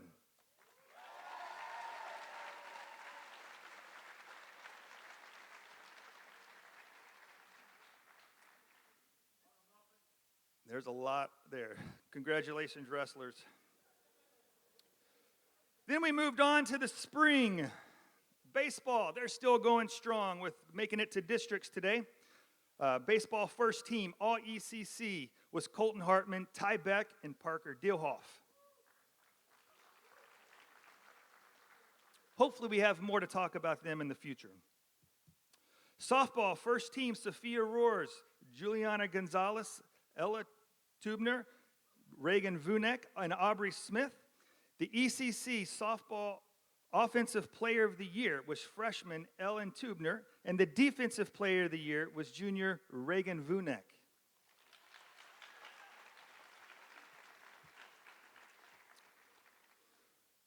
Guys track is still going strong. Tomorrow night the Warriors will have 8 guys that will be running in the regional track meet in Wayne, trying to punch their ticket to state. Good luck next weekend to Austin Miller, Jarrett Kelly, Mason Combs, Javier Rosa, Zay Davenport, Braden Kay, Calvin Kilgallen, and J.D. Flegg.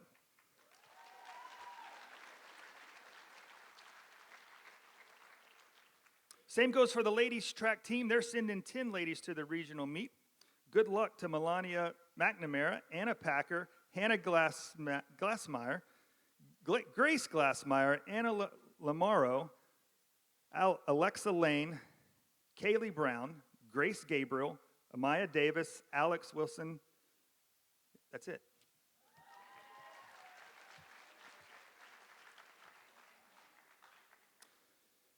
On to tennis, the sophomore Damon Parker came in on the scene and made it to the second day of the sectionals. And senior Tamar Whitaker was our number one singles. Hey, you know what? Speaking of number one singles, George Grove's here tonight. I spoke with Miss Williams this week, and she's tired of playing singles, and she's ready to play doubles. George, you played football. That means she's ready to get married. Let's go.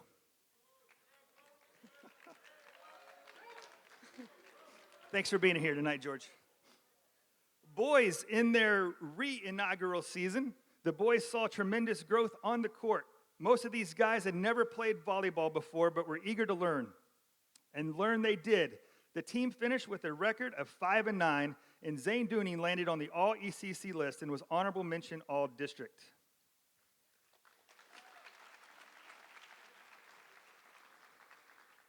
Boys lacrosse finished 4-4 in the league, with Jackson Newman making the All-ECC list. And to wrap up the 2022 season, a very young girls lacrosse team led by Sydney Everett, who led the league in saves, and first-team All-ECC player Arlene Planica. Give them a round of applause.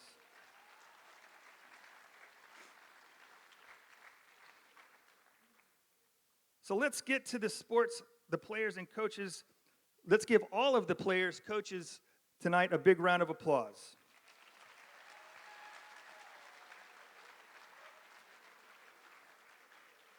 "24 of our senior athletes have signed a letter of intent to play on the next level. If you are a senior that has signed a letter of intent, please stand. And let's give those guys a round of applause.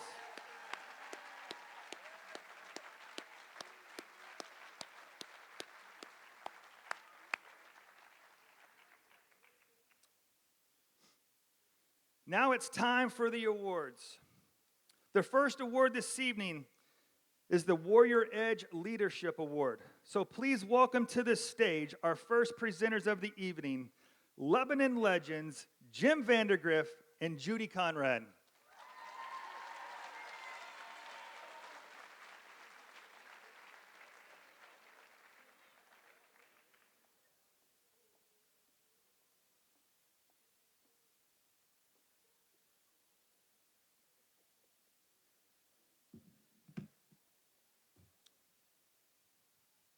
Well, I understand what you say when I absolutely am seeing nothing but darkness out there. They asked the athletes to stand up, turned around, they didn't see anybody. 55 years ago,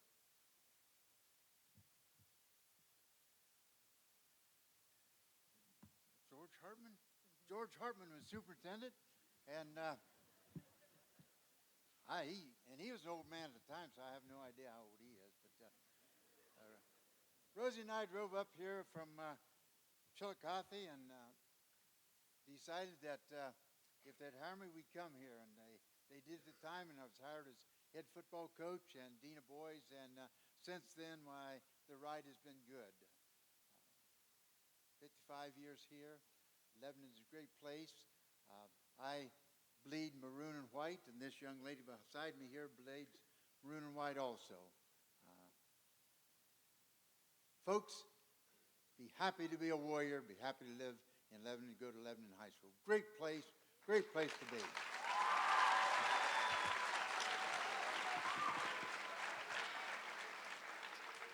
Okay. Once a warrior, always a warrior, right? Yeah. This is really overwhelming. The lights are very bright, so forgive I squint a lot. My name's Judy Conrad. I came here to Lebanon 1969.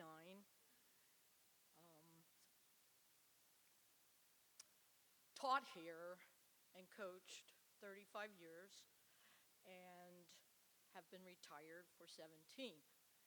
And I just can't really say in words how proud I am of this high school, educationally and athletically.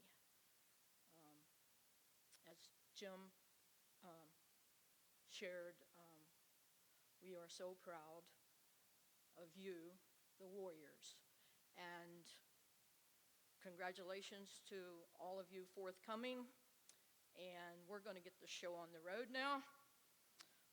Jim, take it from there. All right. Judy and I have the honor of introducing the Male and Female Leadership Award presented to the student athlete who exemplifies what it means to lead on and off the field, to proudly represent Lebanon, and to graciously serve the athletic programs and their community. These individuals and their positive outlook and energy set a benchmark for our Warriors. And your Female Warrior Edge Leadership Award goes to... I was supposed to open it and give to you.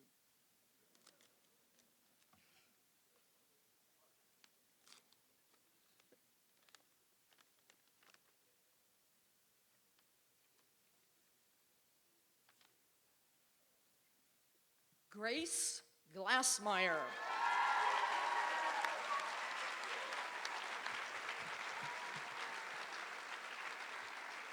I have no idea. Where is she?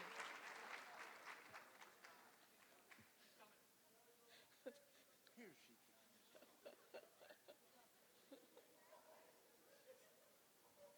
You'll open mine now. Congratulations. Yes,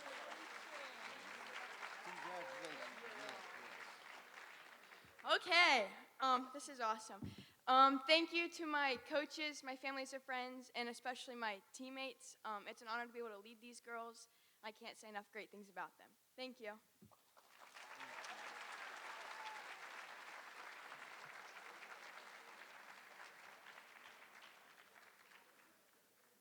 And the Male Warrior Edge Athlete Award winner goes to...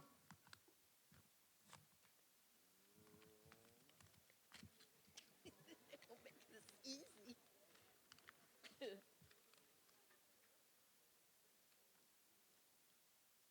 Owen Maccabee.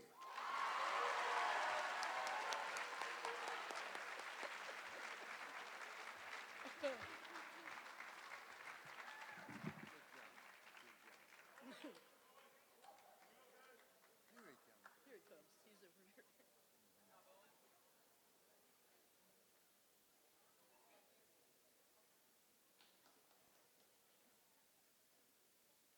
Congratulations. I just want to say thank you to Coach Johnson and my family as well as my teammates. It was an awesome year on the golf course, and also just to everybody in the community that supports athletics and makes being a Lebanon Warrior great. So thank you.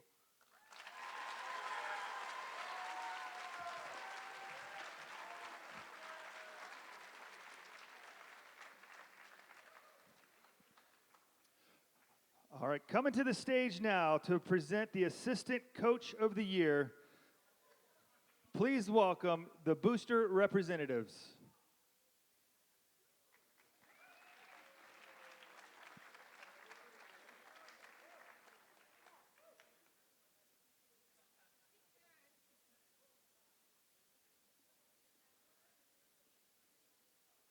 Oh my gosh, it is bright up here.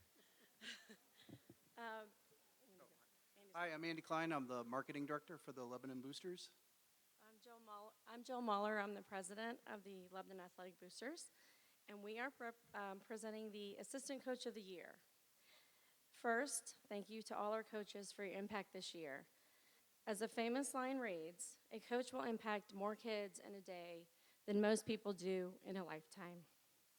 The Assistant Coach of the Year award is based on student entries. It's safe to say these are the player favorites.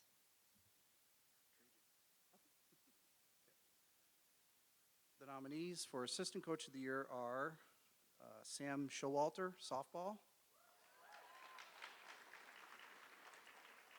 Brendan Spatz, girls basketball. Chad Hilliard, wrestling.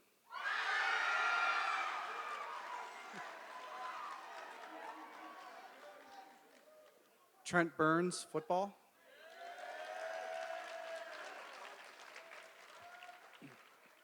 Meg Gonzala, girls lacrosse.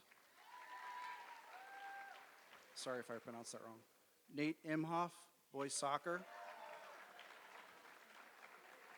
All right. The ESPY goes to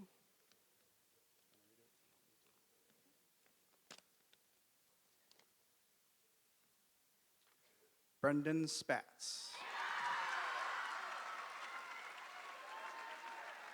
He's here. Yay!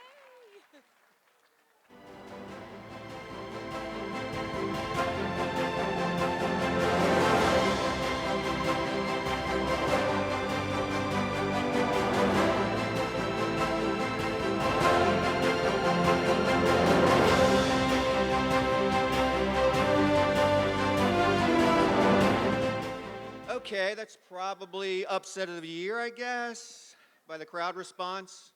I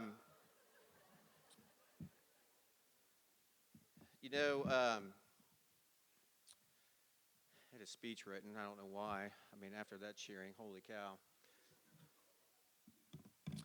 So there should be like a minimum standard for this award. I mean, I don't know if you guys know, we were like 7-17 this year. So, and like, who won this last year? Didn't Ryan Nalling win this last year? There should be a minimum standard, maybe? I don't know. So, kidding. After 20 years of coaching primarily girls basketball, a lot of that at the high school, I'm retiring after this year and riding off into the sunset. Literally, my kid's going to University of Arizona, so I'll be visiting early and often. Sorry about that, Gracie. But this is a great parting gift. So thank you very much. I mean, you look at the list of nominees, it's phenomenal, and I'm just fortunate to be here. So I wanted to thank Coach Rob Hodges, Haji. He took a chance on a short, fat, balding guy 15 years ago, 12 years ago, and it's been a hell of a ride. I've loved it. Coach Pantling, he was a coach to me this year, I'll be honest. Thank you for all the support, collaboration. Coach Moeller, Coach Russell, Coach Miller. It's been fantastic. And especially, most thanks goes to the players. I mean, the relationships you develop over time, it's just phenomenal, and I can't wait to see everybody progress. And lastly, I want to thank my lovely and talented wife, Jamie, who's supported me for the last 20 years so I could pursue my passion in that. So thank you. Lastly, once a warrior. All right, you did it right.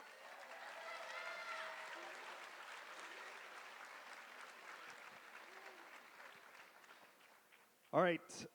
Everybody, when the pandemic hit, everybody was affected by that. But very few people in our building were more affected than our school nurses. So please welcome to the stage, given the upset win of the year, Lebanon High School nurse Laura Fabic.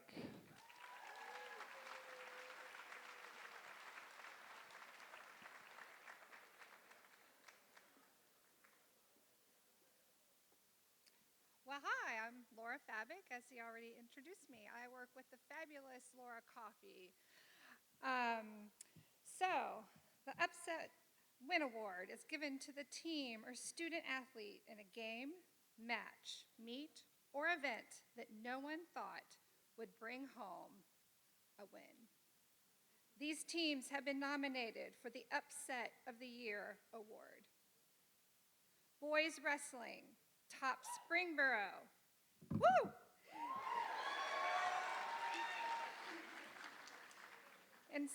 And Centerville to advance to the State Elite 8. Boys Soccer, beats perennial power Dayton Carroll 3-0 for the first time in school history.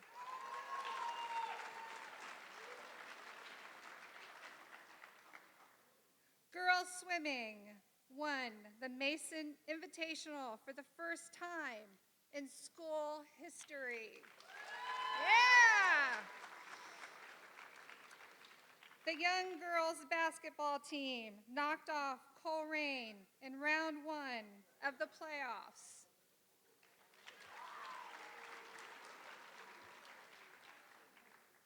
Boys wrestling knocked off area number 1 ranked LaSalle in a duel. And boys volleyball avenged an early season sweep to beat Middletown and officially arrive on the scene.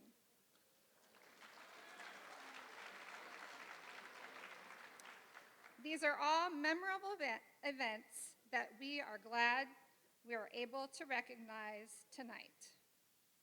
And the ESPY goes to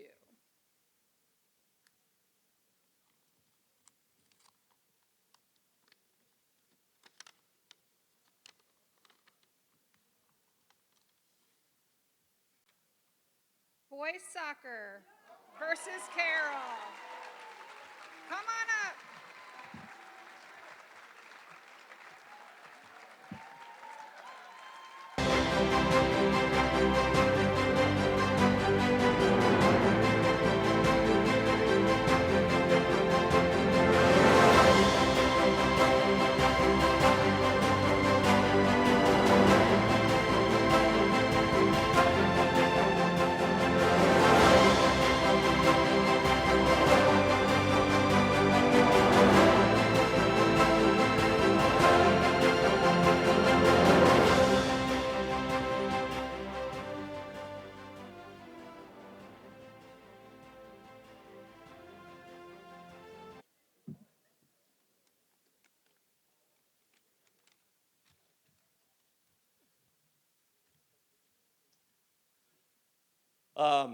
Boys soccer has been a varsity sport at Lebanon High School since 1983.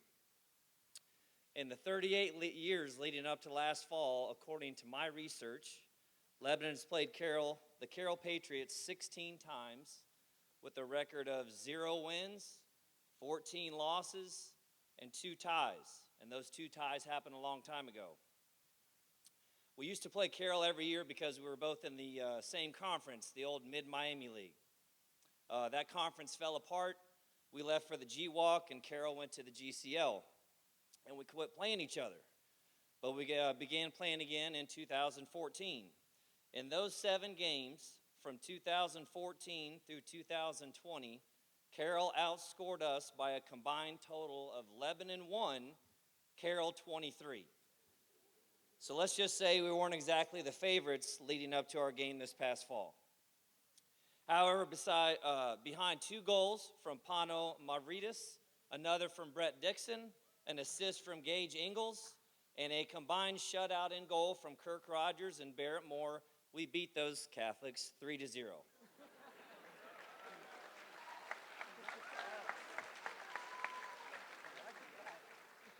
It was actually very similar to when Michigan beat Ohio State this past fall for the first time in a few years.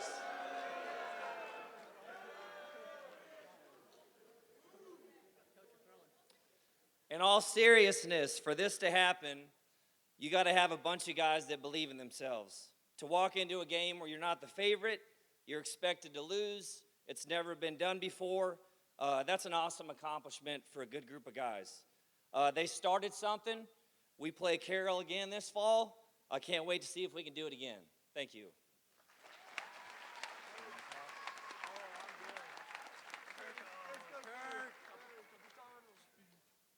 So I just want to thank these boys a lot because it has been a crazy season this past year, and it's been a crazy couple 4 years here being with these boys. But seeing them go from freshmen to where they are now, it's been awesome. It's just been great, and I can't thank this program enough for everything that they've given me. So thank you.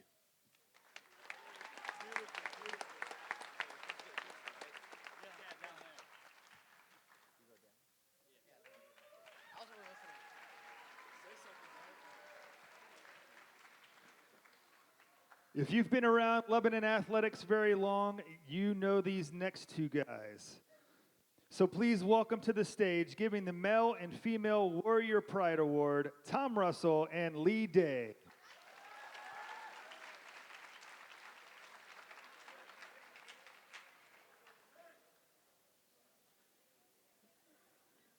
Good evening. I'm Tom Russell. I coached here at Lebanon High School for a number of years. I was assistant basketball coach, head basketball coach, currently assistant golf coach, was the head golf coach for 1 year, taking my wife's place, and then I got fired, and then she got the job back, which I'm fortunate enough for that. I coached alongside Lee Day in baseball for 22 years. When we hit well, I was the hitting coach. When we pitched well, I was the pitching coach. And when we lost, I was the water boy.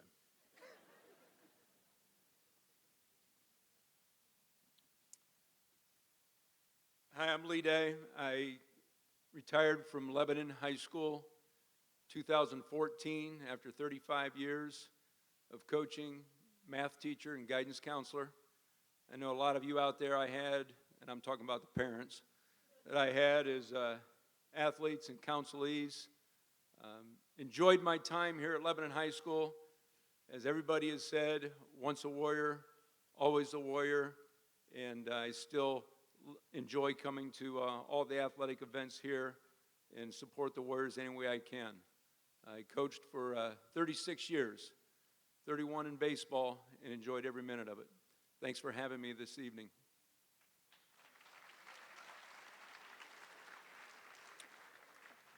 I was also a graduate of Lebanon High School in 1974 and enjoyed being an athlete here and enjoyed coaching here. And it is definitely, I think, the best school district in Southwest Ohio. And I truly and honestly believe that.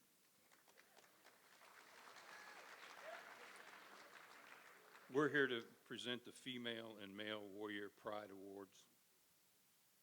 The Female Warrior Pride Award is presented to the female that is a representation of Lebanon. The student shows the warrior pride that they have on and off the playing field. Try to do this without my glasses. The nominees for the Female Warrior Pride Award are Gracie Spatz, Grace Glassmeyer, Lexi Fornshell, Ella Smith, Molly Edmonds, and Rowan Clark.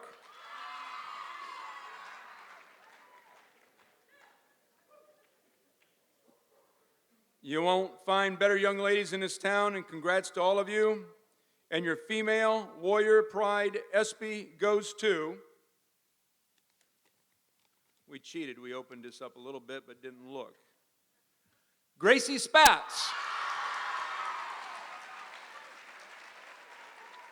Do we keep that in here? Do we just keep this or we give it to her? No, we keep that. You want to present that to me? There she is.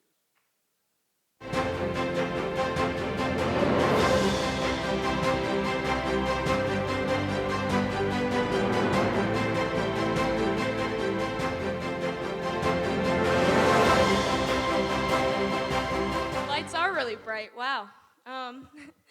I'm just honored to receive this award, and then I just want to thank my wonderful parents who have always supported me throughout my years. Of course, my teammates, because I wouldn't have lost my voice without them doing so well. And then my coaches have just been through me all these 4 years, and I'm just so thankful to receive this award, and I hope to help others also in the coming years to get this award. So thank you, everyone, and have a great night.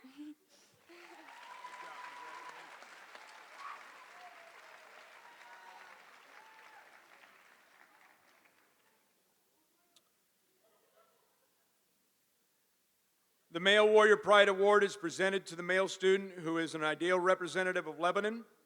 This student shows their warrior pride in all that they do, on and off the playing field.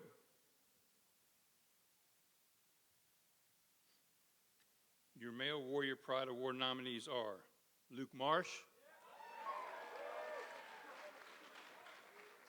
Kirk Rogers, Trent Uhl, Owen Maccabee, and Braden Warmeyer. Congratulations on your nominations, gentlemen. You and your families should be extremely proud. And your Male Warrior Pride SB goes to Owen Maccabee.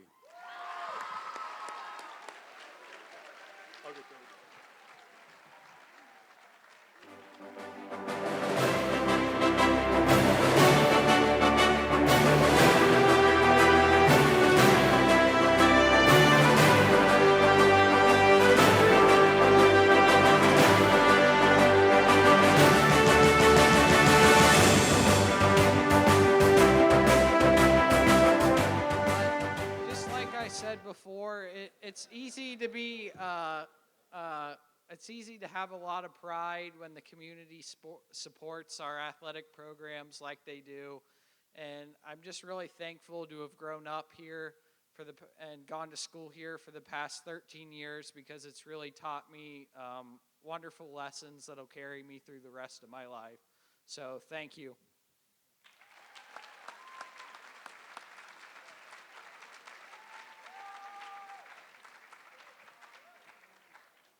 For our next award, please welcome to the stage our fearless leader, Keith Pantling, giving the Unsung Hero Award. All right, we are gonna skip the formal intermission just to keep things rolling and for the sake of time. So there won't be a formal intermission. We'll play a little video. So just so you know, if you're waiting to use the restroom or something, I'm here to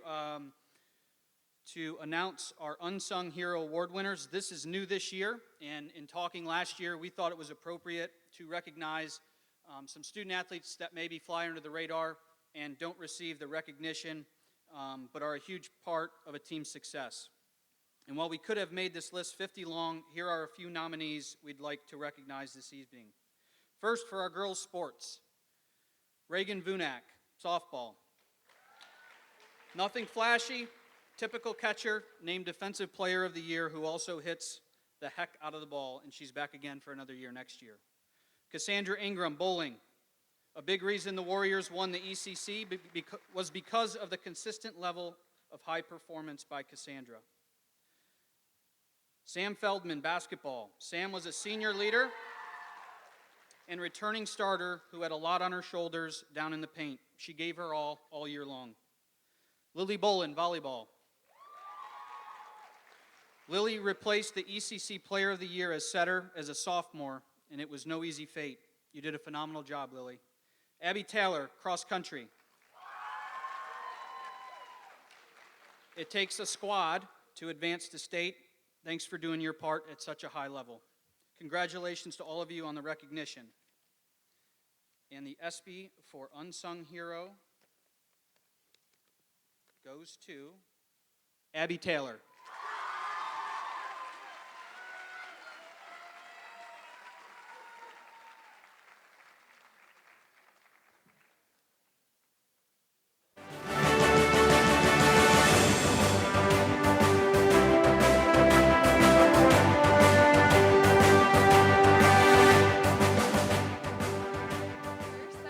To thank my amazing team that I get to be with every single day. They've really just made running a wonderful experience these last 4 years and have pushed me to be the best that I can so that we've been able to compete at the state level 2 years in a row. And thank you to Coach Bierken for all that you do for all of us, and also thank you to my wonderful parents for coming to all the meets that you have over the years.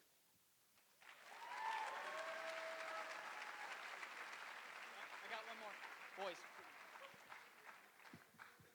All right, and on the boys' side, Cooper Cummings, bowling. Cooper's been a staple in the program and a big reason the Warriors extended their streak, making districts for 9 consecutive years. Andrew Cleaver, basketball. Andrew was a non-starter as a junior. He came out, I think, about 3 inches and 30 pounds bigger and was a huge difference maker for the Warriors. And he also set the school record for blocks in a season and made second-team All-Conference. Slade Kyle, football. I call him the Swiss Army knife. He's used in all different ways in all 3 phases and battled through injuries. Micah Wilson, wrestling.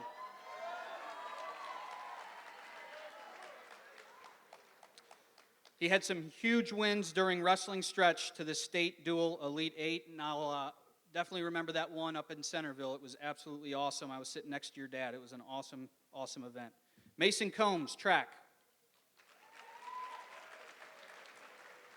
Every time you check Coach Simcoe's Twitter account, there's something in there about Mason Combs being part of a relay or doing something special to help the team to victory.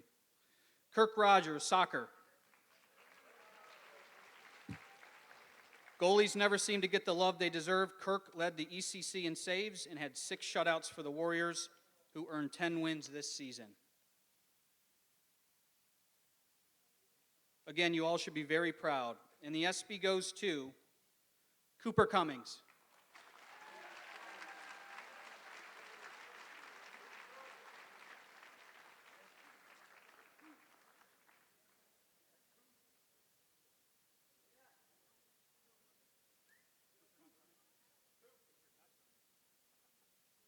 All right, I'll turn it over and we'll get this to Cooper.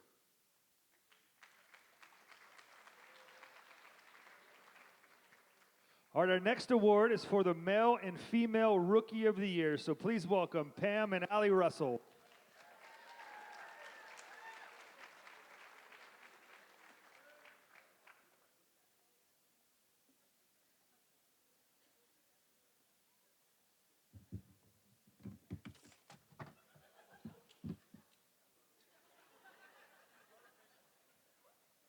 We know who's not getting the Best Hands Award tonight.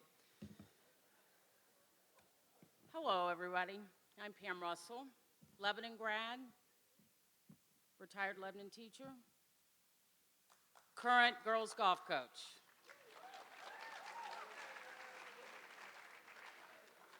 And I'm Allie Russell, Lebanon grad, current JV Maroon basketball coach, and current sub at the high school.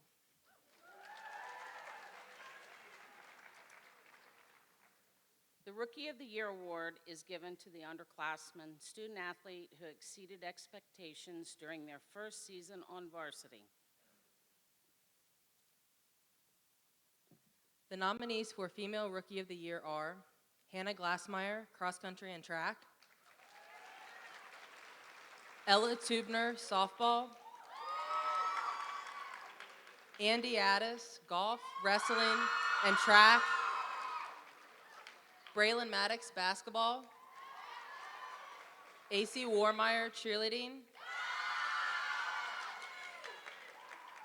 Paige Martin, soccer and basketball,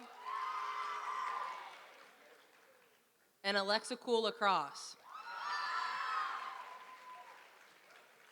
Looking at this group of young ladies, the future is very bright. And the ESPY goes to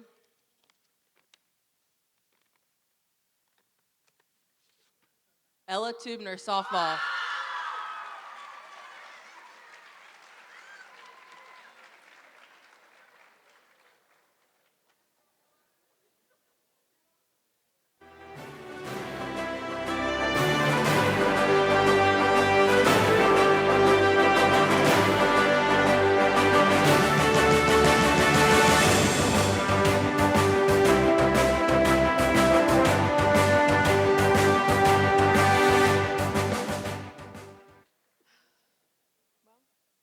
I guess I'll just keep it simple. I'd like to thank my family, my friends, and the coaches especially. Thank you to all my teammates. It really helped me out this year to help me push to be the best I can be. Thank you.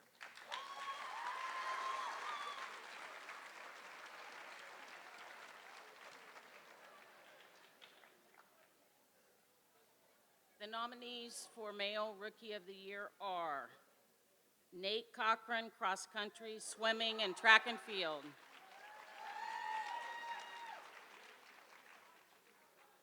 Alex Klein, football. Zay Davenport, track and field. Peyton Lawley, golf.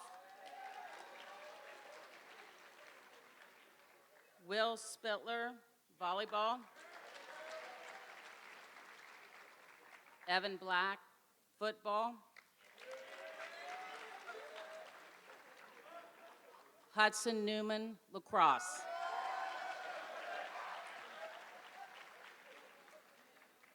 Congratulations to all of you on your early success, and the ESPY goes to Zay Davenport.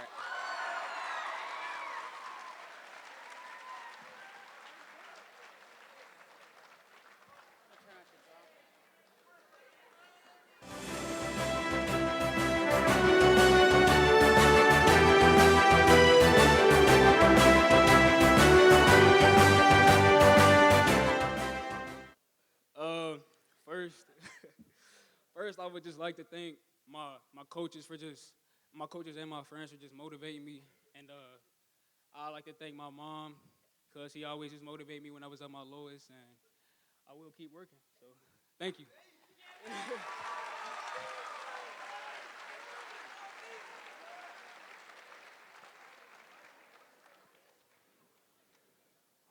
All right, at this time, please welcome back to the stage from last year to present the Courage Award, Jenna and Rylan Blinkowitz.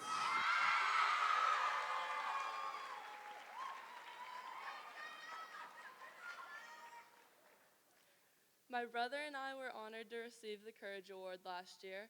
This award is meant to honor a student or students who have overcome great adversity in a positive way. And bring credit to students who have displayed tremendous courage through hardship. Please direct your attention to the screen.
Please welcome to the stage Danny Hicks and Crosley Kessler.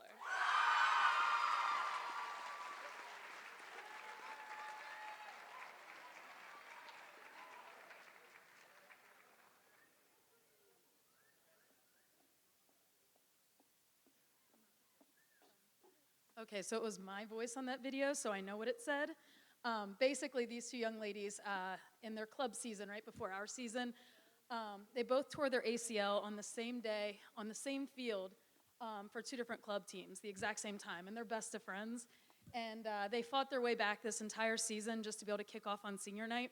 But what's coolest about these two is they could have made it about them because they're both seniors, and they never did. They came every single day to practice, and sometimes they acted as coaches.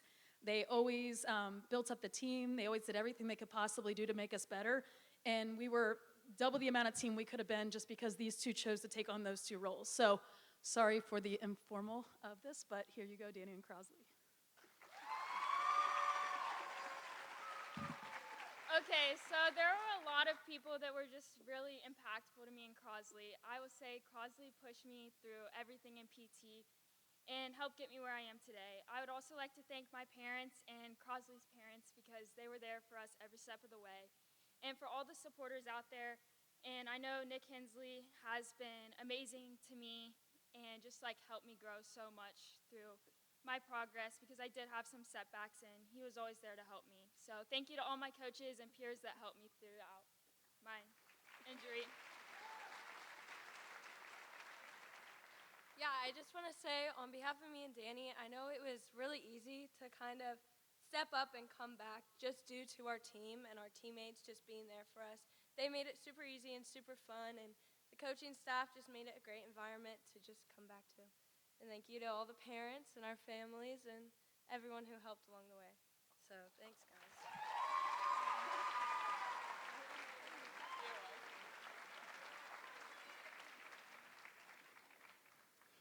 All right, next for the comeback victory of the year, please welcome Mr. Scott Butler.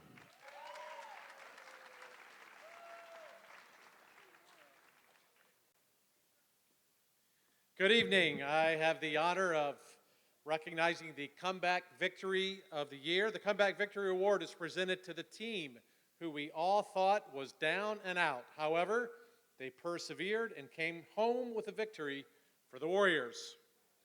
This year's nominees are boys bowling at sectionals to earn their 9th straight trip to districts.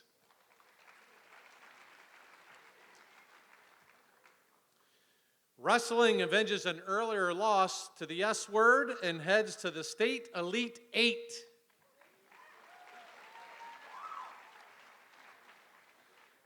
Basketball beat Sydney in the playoffs after being down 11 late in the game.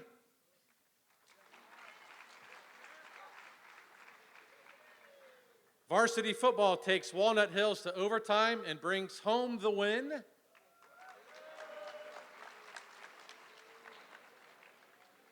Girls volleyball was down 2-0 to Kings before rallying for a 3-2 win. And boys volleyball turned it on late to top Middletown for a big program win. Congrats to all on a great year. And the ESPY for Comeback Victory of the Year goes to girls volleyball, down 2-0 to come back and beat Kings.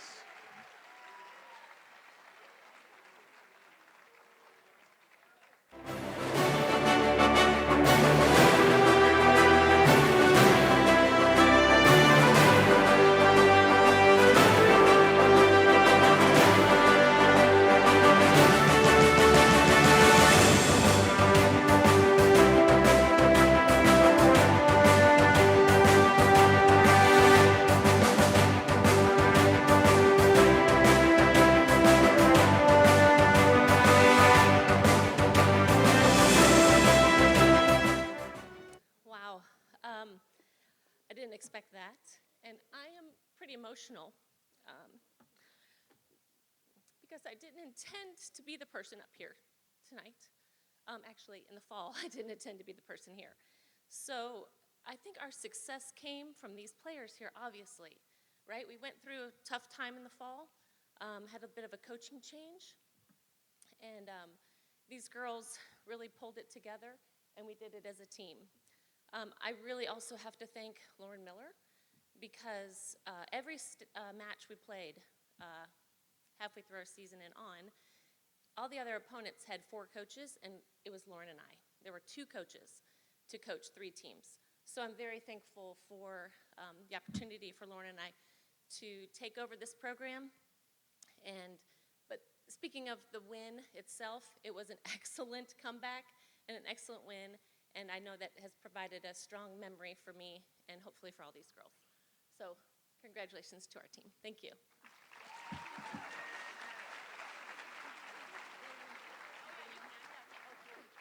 We just want to thank Karen for being with us through the adversity we faced and never giving up on us. So.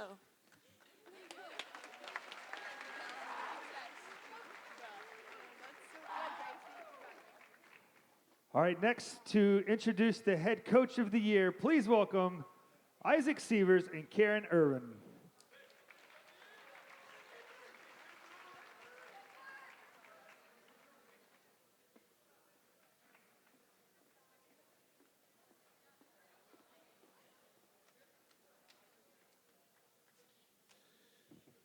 So I'm Isaac Sievers, the superintendent of Lebanon City Schools, and this has been a phenomenal year, and we're excited this evening to honor our head coaches.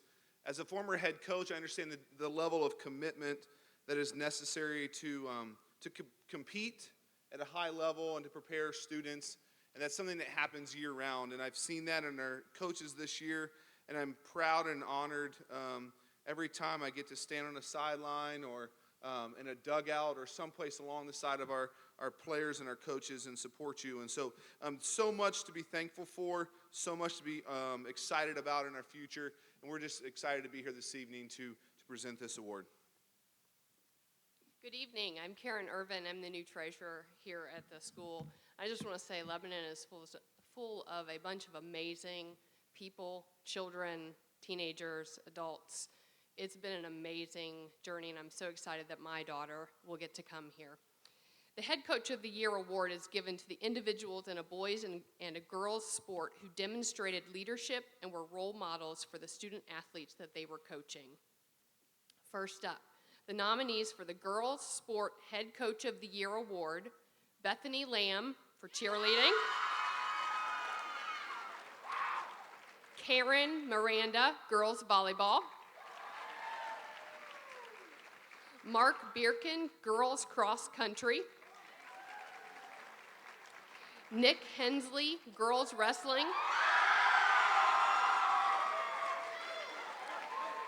Brian Kendall, softball. Congratulations to all of you on remarkable seasons. And the ESPY goes to Karen Miranda.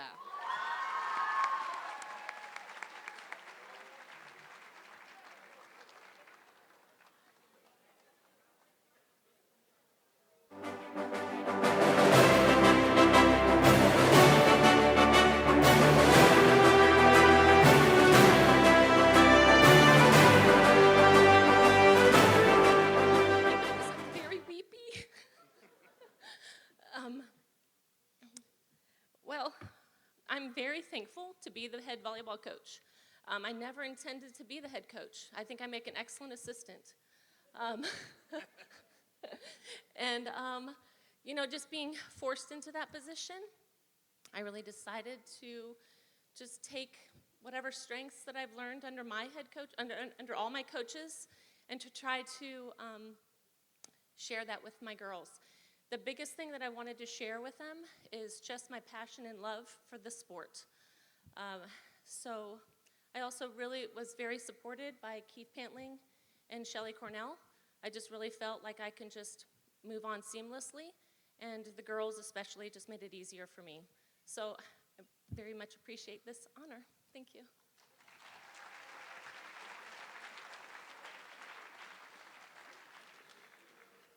Karen and I have talked about this quite a bit as we work in central office together.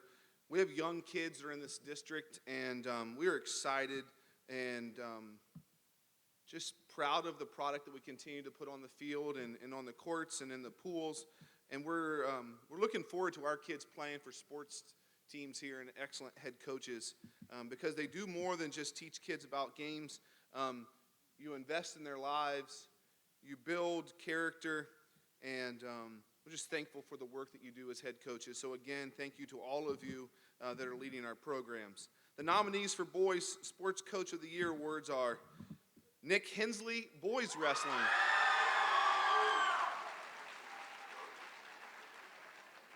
If wrestling doesn't win, I may get run off the stage. Ron Volmering, boys bowling. Jason Simcoe, boys track and field. All three of you are certainly deserving of this honor. Thanks for all you do for your program and the student athletes you serve. And the ESPY goes to Nick Hensley.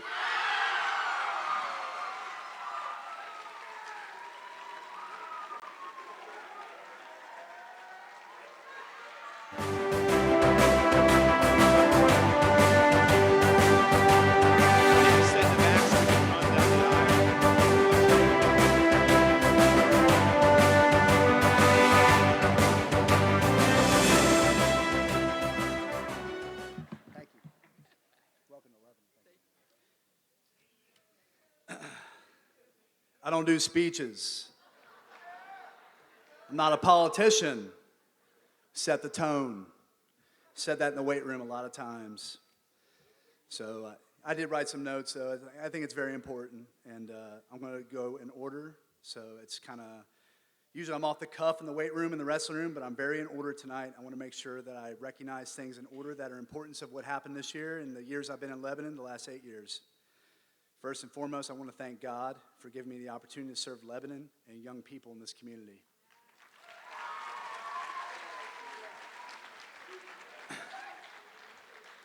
I am grateful for my wife for supporting me as a coach for 20 consecutive years. We as a staff are grateful for Lebanon High School administration and Keith for allowing us in our program to have the freedom to implement some wild ideas, including our girls team this year, which you heard about, that have all paid off and moved the needle for Lebanon wrestling. We're grateful for Shelley and all of her hard work behind the scenes to keep the wheels of our program in motion every season. We're grateful for our wrestling families that trust and support us with their athletes, as well as pour in countless volunteer hours with meals, fundraising, traveling, the list goes on forever. We're grateful for our opponents and the opportunity to compete in Ohio and the United States of America. Yes, you should. Lastly, and most important, I'm grateful for the Lebanon Wrestling coaching staff, my friends that believe in what we do and deliver their best every day. I'm grateful for our wrestlers. They're the ones out there doing it, having a great time, making memories of a lifetime, representing this community in a way that we can all be proud of. Thank you.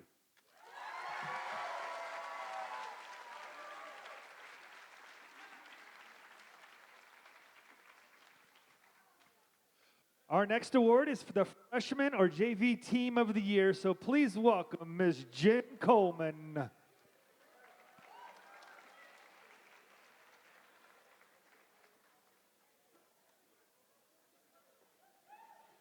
Good evening. My name is Jennifer Coleman, and I am an elementary teacher turned high school teacher. So yes, I'm one of those crazy people, and I absolutely love being at the high school with these student athletes.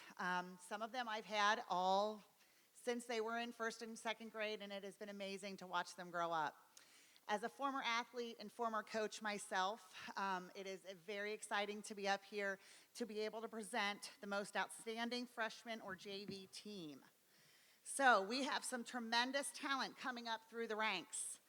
We want to recognize some of the successful seasons from our freshman and JV teams this year. The nominees are the girls JV basketball, who went 19-3.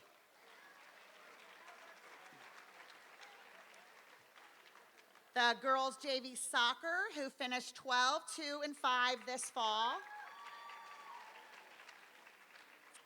The Lebanon JV wrestling, who went 18-0 and won the city JV championship. And our freshman boys basketball, who finished with an awesome 16-6 record. Congratulations to all of these nominees on a tremendous season. And the winner of the most outstanding freshman or JV season goes to JV wrestling.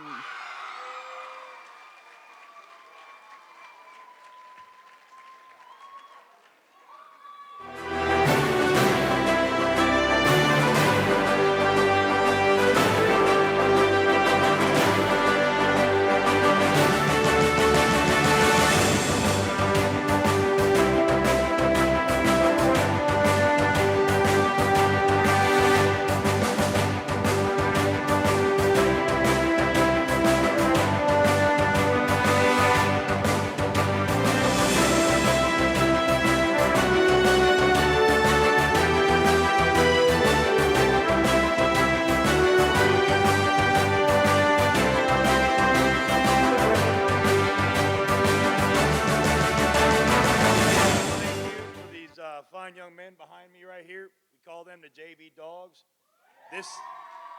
This season was exceptional. As Coach Hensley says, iron sharpens iron, and there's no better testament than what we have right up here. The great success that the varsity had led these fine young men up here to be your next future Warriors, to be state placers. With that being said, I'll turn it over to Mom, Coach Moppin.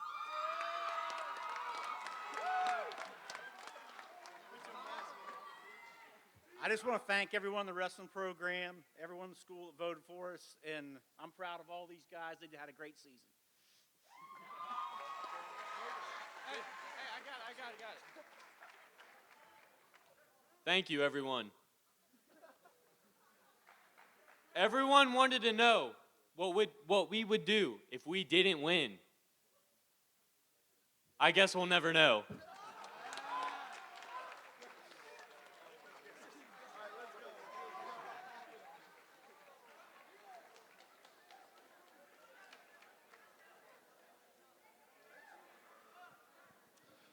All right, our next award is the Comeback Player of the Year, so please welcome to the stage our trainer, Kayla Strother.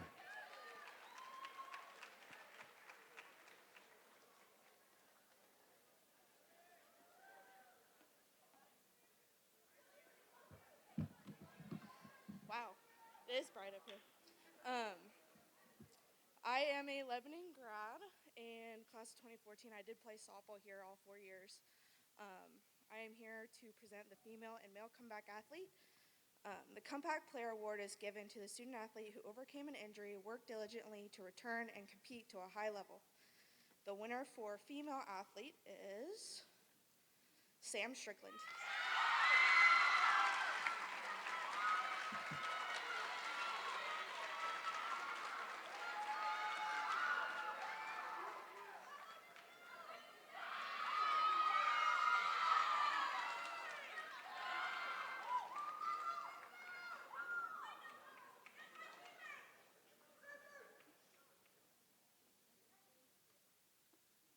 Oh my gosh, it is bright.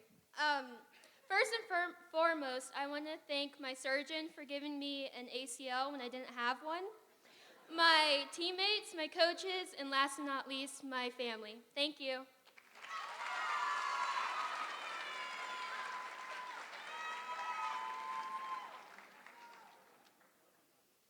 All right, and your male comeback athlete is Jaden Upper.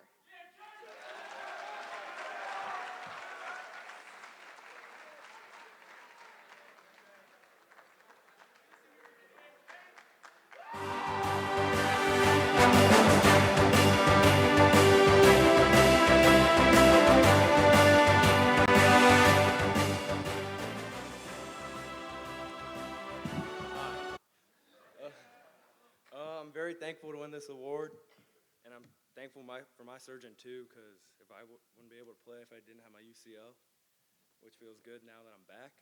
And yeah, I'm just very thankful to win this award.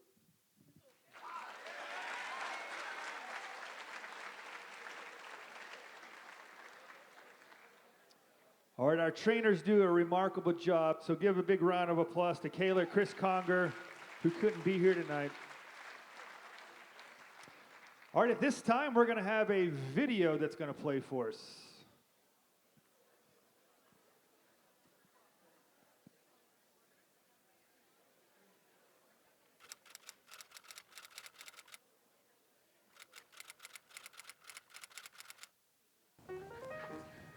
All right. Jack, quit being loud. So how are we gonna adjust to adversity? In John Gordon's book,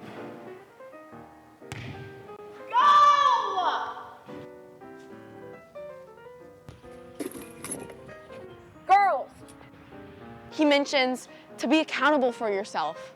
Own up. Today we're learning 75 new chants and preparing for summer camp. All right, everyone off Losers Wall.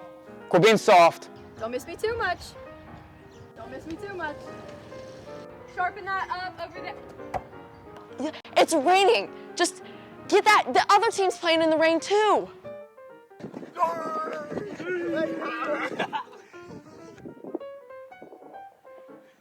I know you guys have never seen me without a beard. It's kind of weird, but here you go. I shaved. Go. I'll keep going. Get in the hole.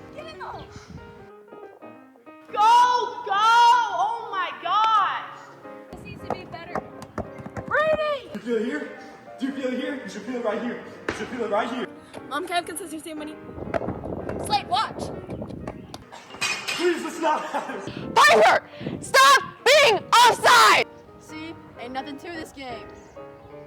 Can one of you guys babysit Colby this weekend? Me and Greg are going out of town.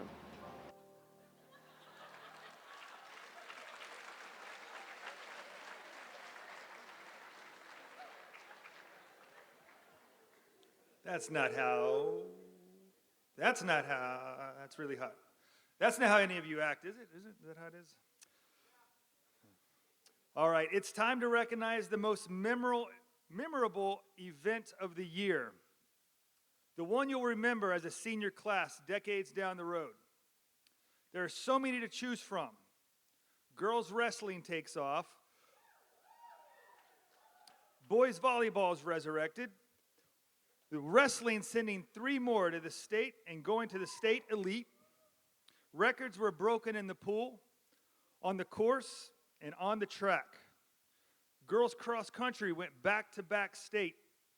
Volleyball and bowling continued with ECC titles. But if we were to bottle up just one moment that everyone who was there would never forget, the war zone, the cheerleaders, the band, so many of us were there as one town, one team singing the fight song, the thrilling senior night football win over Milford before the senior walk. So football seniors, get up here and receive your ESPY for the most memorable senior moment of the year.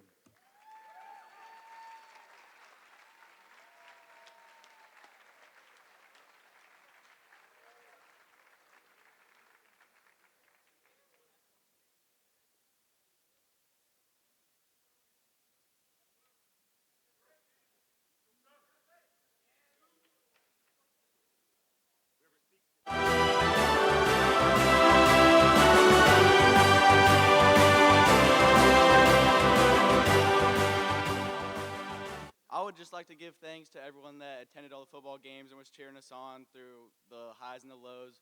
We really appreciate you guys, and it helps us out a lot. I just want to shout out all the haters and the real fans out there. Yeah. Let's go. Thank you.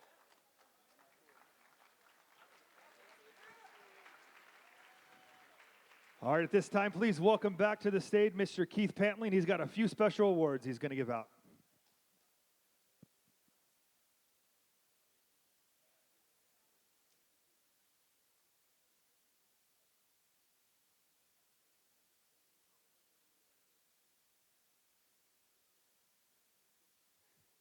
All right, I have a handful of awards here that the OHSAA gives to each school, and they give a description of each that we are then able to hand out to our student athletes. Our first certificate is the OHSAA Archie Griffin Award. The OHSAA awards 2 students from each school.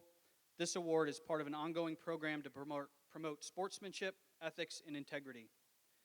This year's recipients for Lebanon, because of their positive attitude, their work ethic, academic success, and respect of the game, are Jordan Kane and Molly Edmonds.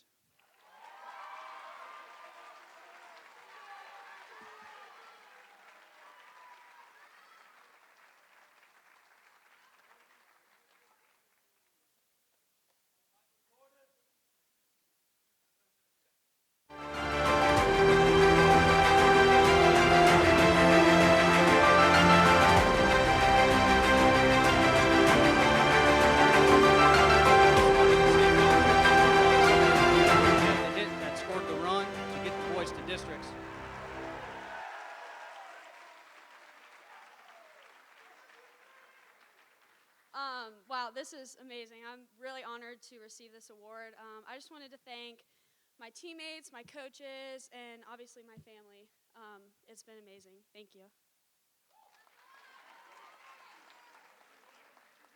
I'd just like to thank my teammates, coaches, parents, and baseball, we're winning Thursday. We're beating Butler.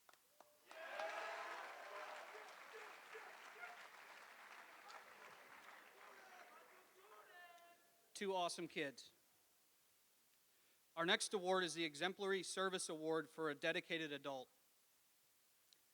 The OHSAA has established an annual award for an adult within the school community who continually exemplifies good sportsmanship, who supports and demonstrates positive values, and is a positive role model for others. A person who reflects a high level of ethics and integrity in dealing with students in their interscholastic athletic program. A person who has contributed to the well-being of the youth of the local high school. This particular individual made many sacrifices this year in the best interest of our kids. First, she took on the interim head coach role for girls volleyball and led the team to an ECC title where she was recognized as the Conference Coach of the Year. Then in January, I had this crazy idea that now that we were somewhat through COVID, it was time to investigate launching a boys volleyball program. I called Karen down and she loved the idea. I asked her to help find a coach or maybe some volunteers from around town who might support this and weigh in on things that we needed to be sure we were thinking of. 2 days later, Karen came down and said she wanted to coach the team. I reminded her that it paid either no money or a couple $100 as a club moderator. And her reply was, "So what? That's not important." Although Rick got a little her husband got a little upset with me later in the year about that. She helped apply for a grant. She recruited 6 or 7 local parents and coaches. She figured out a break-even formula with me to get uniforms, and we were up and running. We had 47 kids come out for our first open gym, and 26 ended up making teams. As I've told Coach on multiple occasions, this journey was one of the most rewarding to be a part of in my career. The Middletown coach, Coach Butler, was a huge helper of ours going through this process of adding a team. And the first time we went there, I believe we got swept 3-0. They beat us the first time we played them early in the season. A month later, we returned home to play them, and we were a totally different team. And I remember seeing Coach Butler with his legs crossed at the end of the bench during a timeout, almost in shock that this program he helped put together was all of a sudden a serious threat to his program. He seemed speechless. This night brought everything full circle and made us all so proud to see this through for these student athletes. And I have a clip, I'm not sure if it's going to work or not, but on that night, a month later, when the boys came back and beat Middletown 3-2, this is it.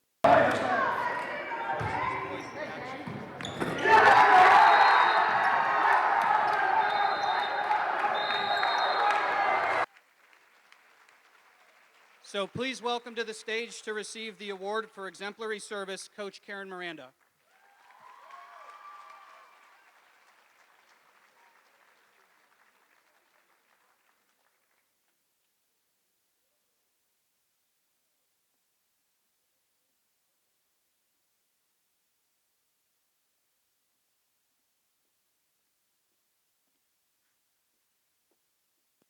Well, I did not plan on being the head coach of the girls, and nor did I plan on being the head coach of the boys. But it has been a true joy for me to, one, take in a large group of young men who have never played the sport before. And at our first open gyms, I thought, we have a lot of work to do. But to have these young athletes just really take to the sport and really be eager to learn, it has been very much a joy to me. Every day I just sit on the bench in our matches and just have a big smile because I know that we can start developing a big program here at Lebanon and take it into the state like we did in the 90s. So I appreciate Keith asking me to be a part of this, and I will continue to be their head coach in the future as well. Thank you.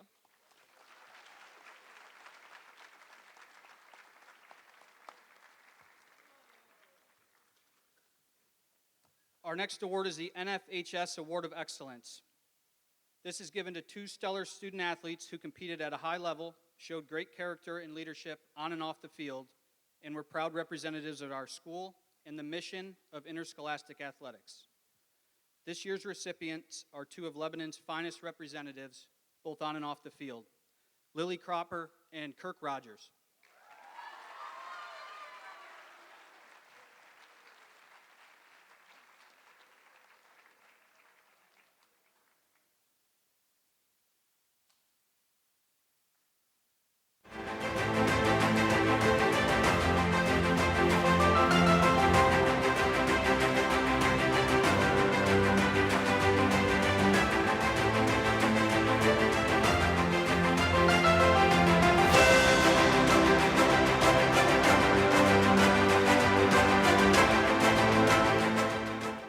Wow, this is really quite the award. Feel really honored to receive it. I have a lot of people to thank, starting with Karen. She was so impactful for us this season. She was the leader we needed. I also have my team to thank for pushing me on and off the court to be the best that I can be. I want to thank God for the doors He's opened for me. It's been an incredible experience. Thank you for everybody that supported me as I went to school early. Yeah, I'm just so grateful. Thank you for my family for pushing me. Yeah.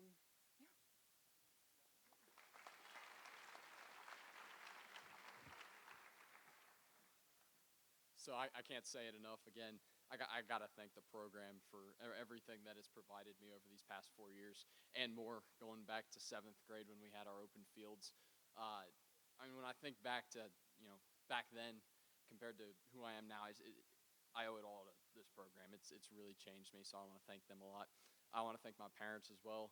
I can't do anything without their support, so thank them. And then just all the boys for over the past years. Just always being there and supporting the program. And then special shout out as well, because I want to thank our coaches over the years. Coach Janes, Coach Imhoff, Coach Pierce, Coach Highland, and Coach Klusman. I just want to thank all of them for everything that they've done for the program as well. So thank you.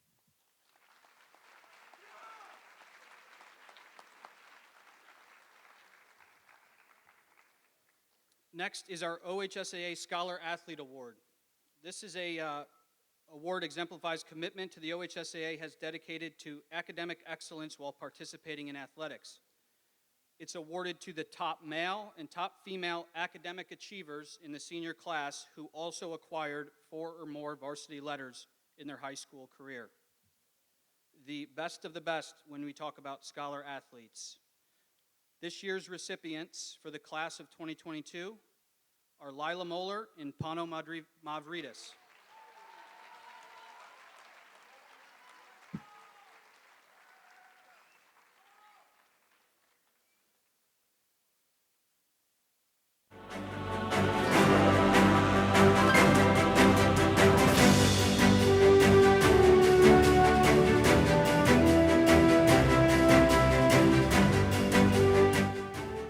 Yeah, so this could never be possible without the support of everyone around me, my friends, the guys in the program, coaches, family, and friends.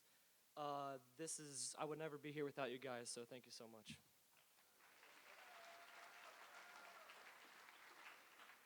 I'm very honored to receive this reward. I want to thank my parents for always being there, my teammates for encouraging me and pushing me, especially through all the times that running made me cry, which was often. And I want to thank Coach Bierkin for putting up with me.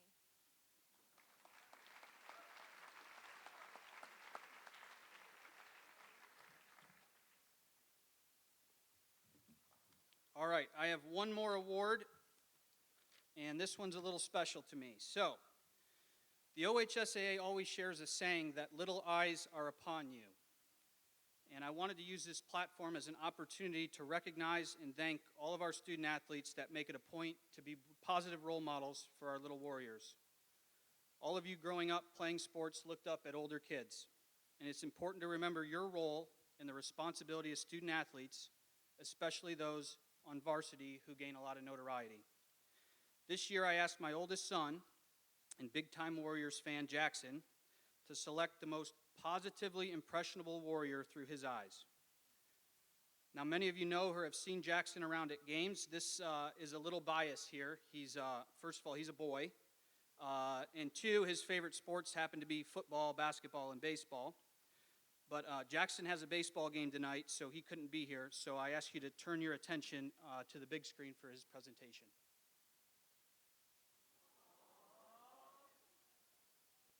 My name's Jackson Fountain, and I'm a huge Warriors fan, and I'm only in kindergarten.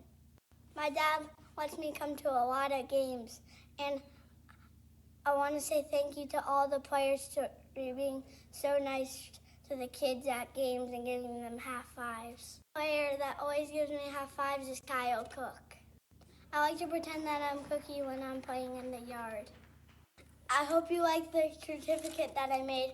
I can't wait to watch all the games next year. Go Warriors. Go Royals.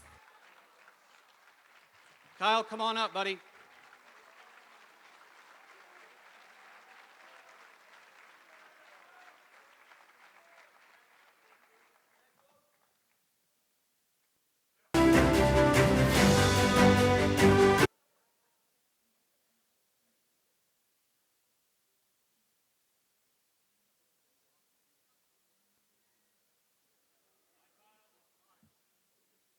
Appreciate it, Jackson. Also, it's the best bat boy around. That's all I gotta say.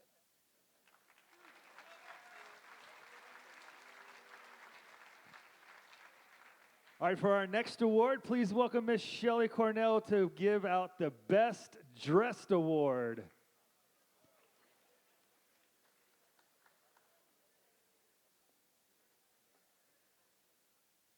Wow, the lights are bright up here. Woo! Thank you all for being here tonight and coming dressed in your best. You guys took it literal, so thank you so much for doing that. The winner of this year's Best Dressed Awards go to Jenna Blinkowitz and Trent Uhl.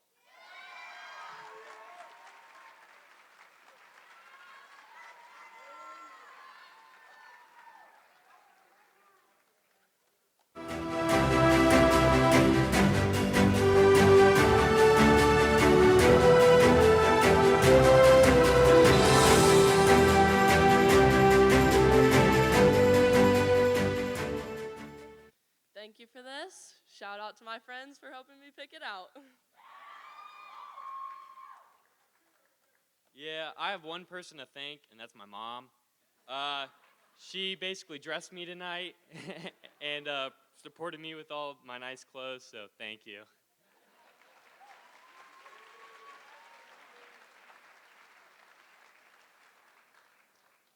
All right, for our next award for record-breaking performance in the fall, winter, and spring, please welcome Robin Buskirk and Kitty Priest.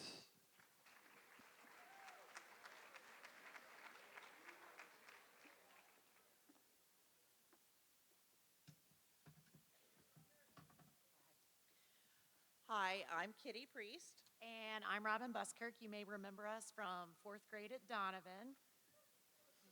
So the record-breaking performance award is given to the athlete or team that had a game or season-long accomplishment that broke a record.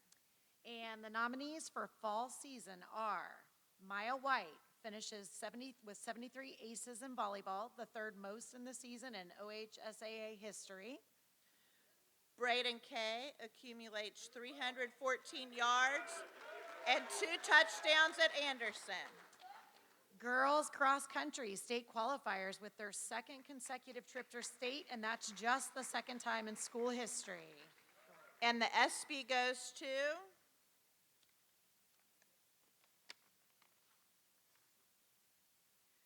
girls cross country second trip to state.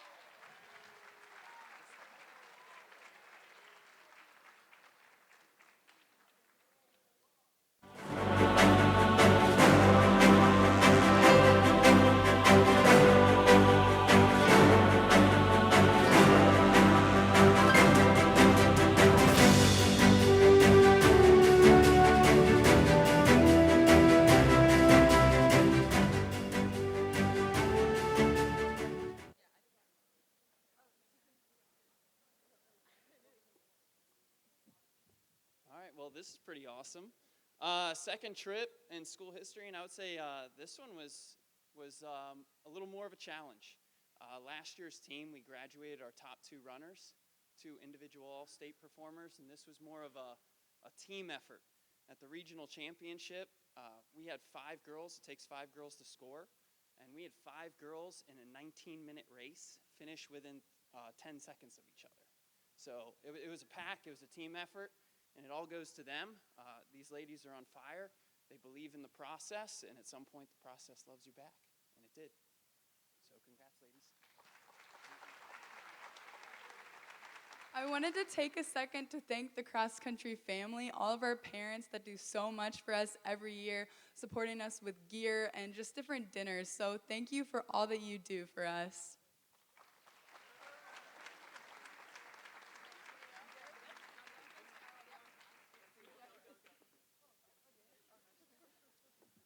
We like going fast.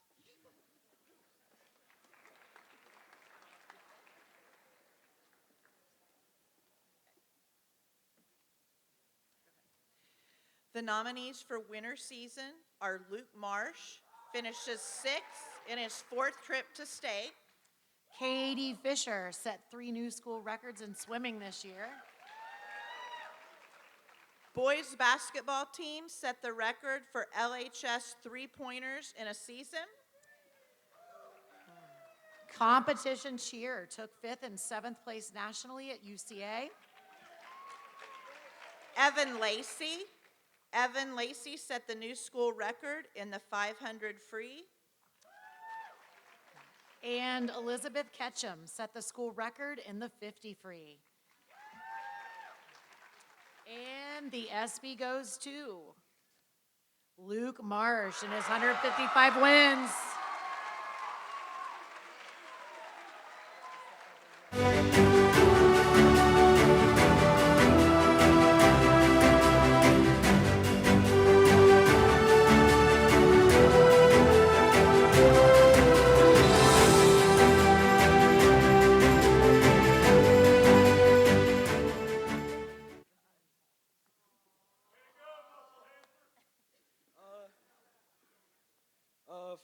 First things off, as impressive as my record is, another record got shattered today.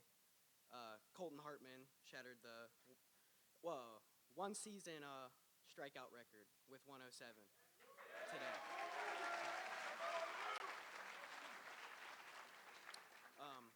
I want to thank my mom. She's always there for me, and I don't know what I'd do without her. But I want to show gratitude to Lebanon for blessing me with my coaches, all the teachers, and the friends I've made. So, thank you.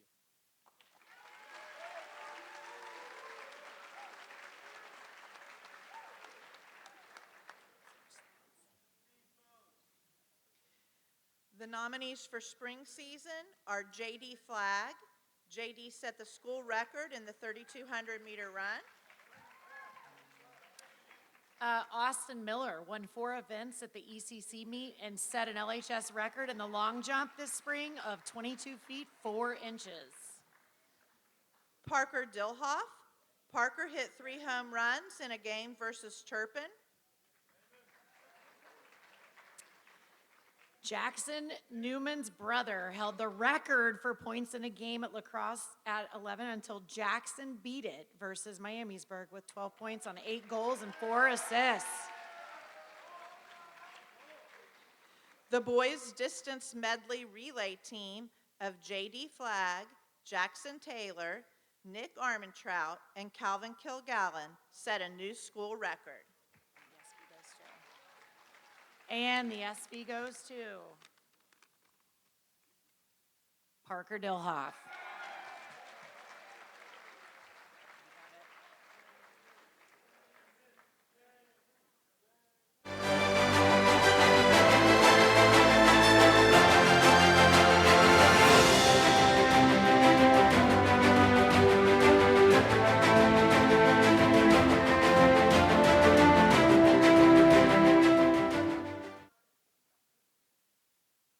First and foremost, I'd like to thank my teammates. I couldn't have done it without every single one of them. Shout out my coaches. Shout out everybody that's come to a game or is planning on coming to a game. By the way, we play at Beaver Creek Thursday, district final game. Hopefully we can win it. I expect we do. Thank you. That's all I got.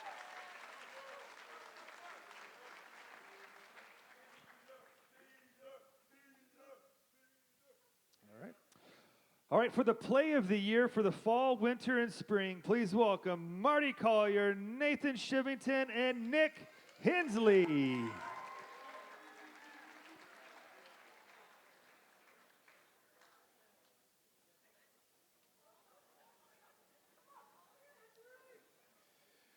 I'm Nathan Shivington, the boys varsity basketball coach. Good luck to the baseball team, okay, this coming Thursday. I have the privilege of telling you the nominations for the Play of the Year award for the fall sport. It goes to the most outstanding play throughout their season that was caught on camera. The nominees for Fall Play of the Year are Zane Dooning, the amazing back of the end zone touchdown versus Milford on senior night to secure the win.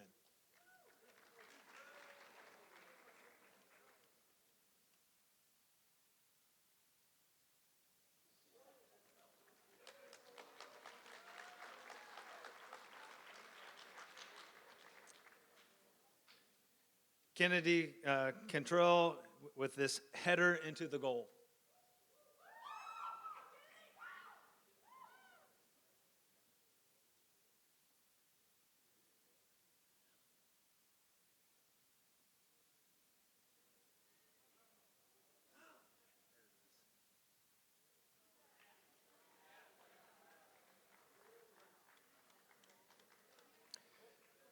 Zane Dooning, kick return for a touchdown versus Walnut Hills to keep the comeback alive.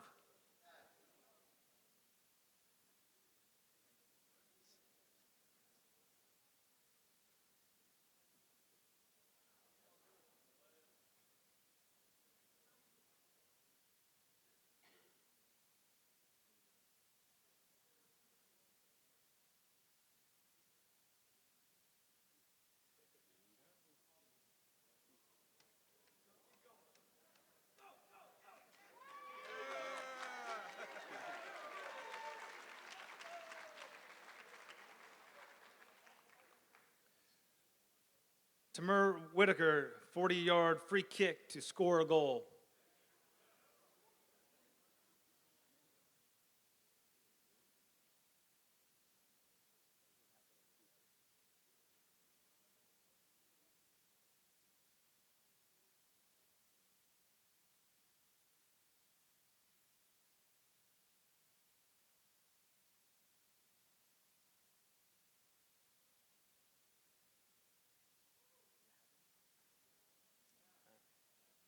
I'm watching, here it is.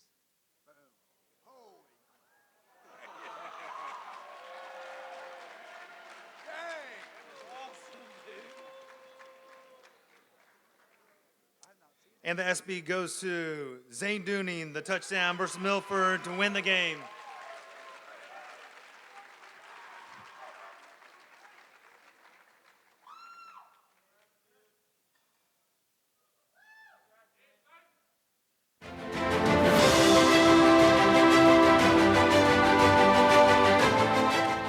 Well, first of all, I would just like to thank God. I couldn't do any of this stuff without him. And I would like to thank my parents for always supporting me no matter what, as well as my friends and teammates, and Sheriff for throwing me the ball, and for Coach Hop, let me help call the play. So thank you.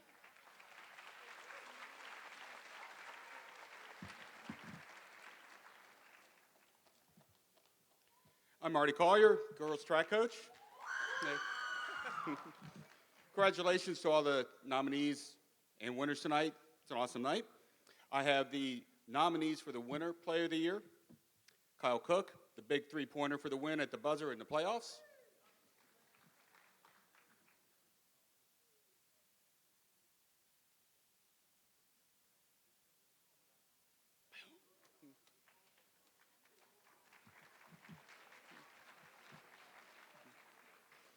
Braden Headington, a late takedown to win sectionals.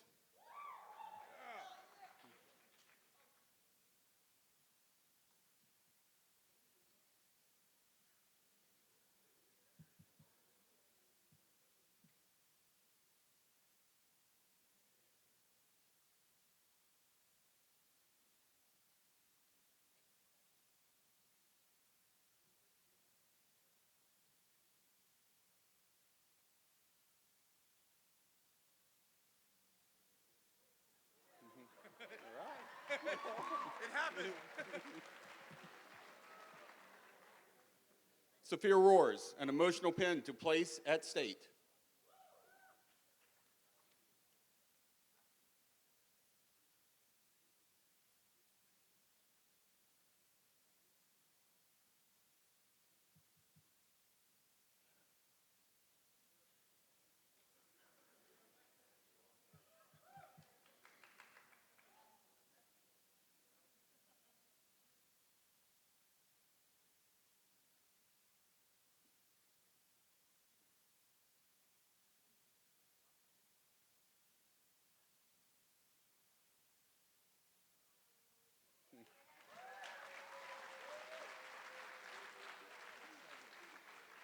And the ESPY goes to Kyle Cook, the three-pointer to beat Sydney.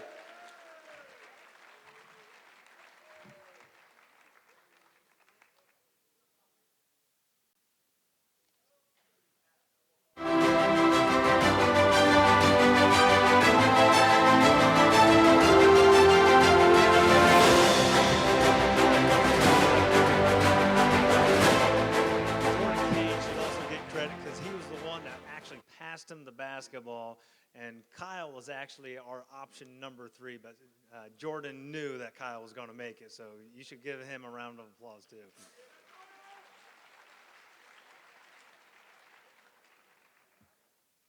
I'd like to thank my parents, my coaches, and my teammates for making this all possible, and also I want to thank the ref for calling it a 3.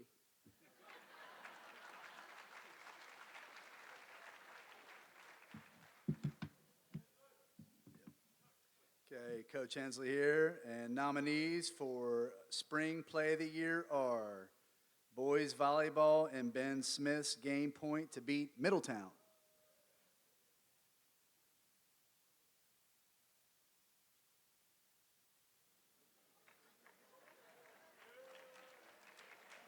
Electric. Okay, next one. Jack Cecil, walk-off hit to beat LaSalle. We do not like LaSalle. Good job, Jack.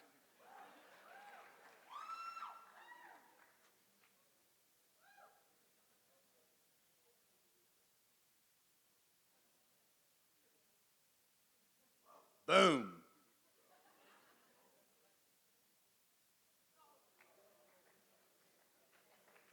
That's awesome. Okay. Next one, Kaylee French, one of the longest home runs in softball history that landed on the baseball field. That's incredible. Here we go.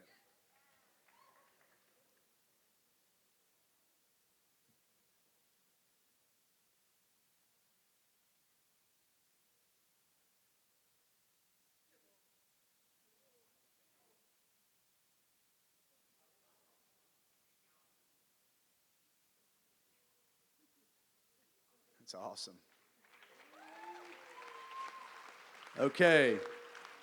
And the ESPY for Spring Play of the Year goes to Ben Smith. Game point to beat Middletown. Yeah.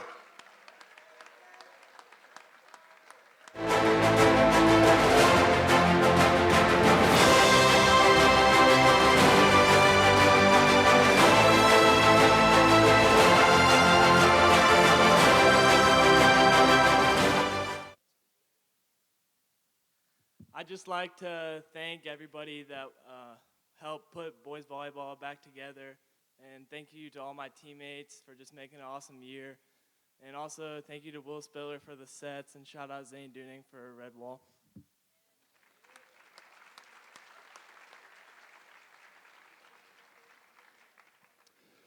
All right, next up for the male and female breakthrough athlete, please welcome Heidi Calvert and Kathy Vaughn.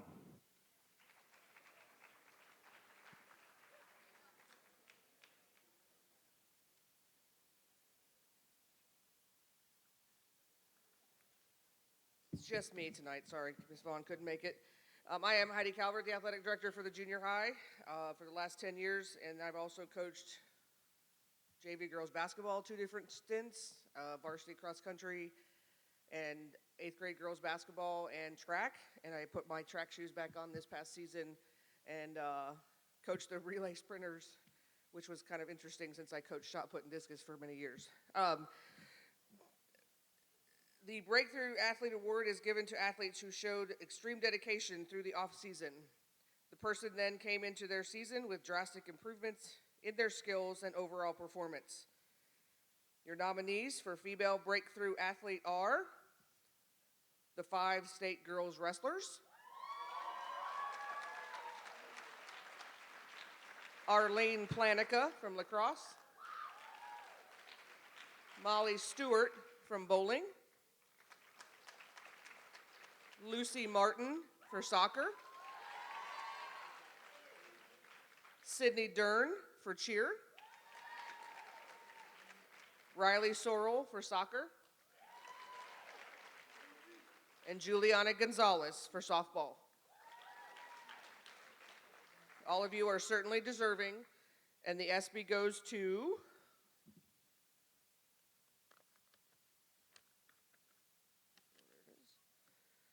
our five state qualifying wrestlers. Emily Cameron, Lexi Fornshell, Morgan Cope, Sophia Roars, and Alex Wilson.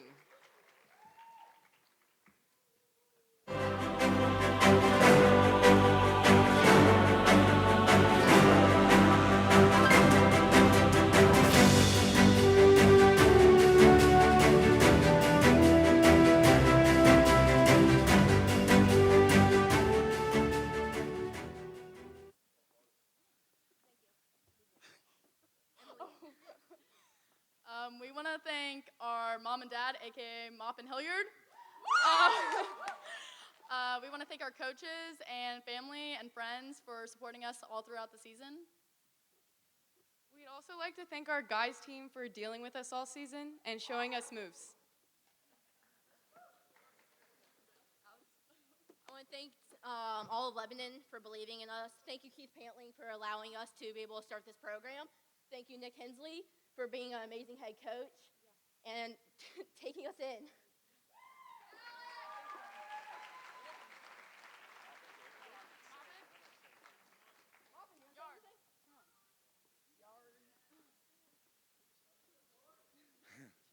I'd like to have a shout out to the girls that came here, that pioneered and started something in this Lebanon High School that is really astonishing, to take a sport that is predominantly male and these women come in and they just killed it day in and day out. I'd also like to shout out to Nick Hensley to have the forethought to bring girls wrestling in and then showcase what we could do to have 3 state placers, 5 state qualifiers, and not to mention 1 alternate, Andy Addis. So, my hat's off and a big round of applause to these fine young ladies. Future's going to be bright.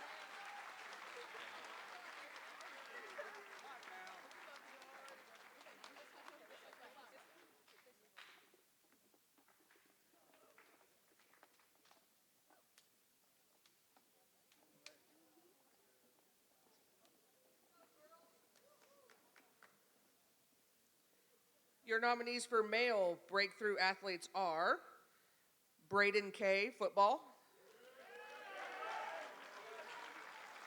Braden Headington, wrestling, Andrew Cleaver, basketball, Caden Campbell, football, Max Kinsey, lacrosse, Mason Combs, track, Drew Forte, soccer, Trey Hicks, basketball, Caleb Barnheiser, volleyball, Raymond Sparks, bowling, Bryson Alley, wrestling, and Tanner Smith, football. And the ESPY goes to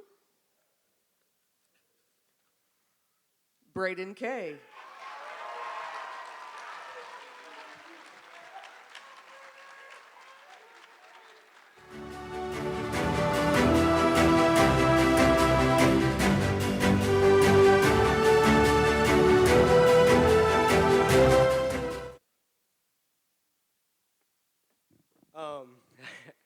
Just want to thank all my coaches, my friends, all my teammates. There's like a million people I could thank, but I have a very supportive community here in Lebanon, and thank you.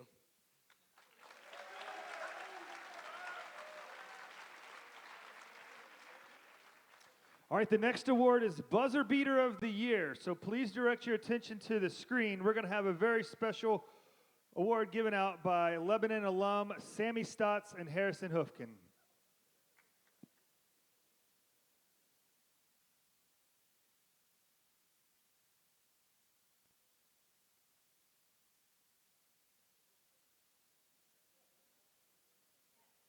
My name is Harrison Hookfin. I graduated from Lebanon in 2018. Played basketball in high school. Right now, just a couple weeks ago, I just graduated from the Ohio State University with a degree in biology. But enough about me. Let's get into the awards. So the Buzzer Beater Award goes to the team or athlete who made a last-second heroic play to win the game. My name is Sammy Stotts, class of 2019, play football and basketball. The nominees for the Buzzer Beater of the Year are Kyle Cook with his three-point shot versus Sydney in sectionals, Maddie Mueller with her half-court shot at halftime, and Cameron Connor with his game-winning three-point shot in the staff versus student basketball game. And the ESPY goes to Campbell Connor with his three-point shot to win the student versus staff basketball game. Cam's my guy, so congratulations to him.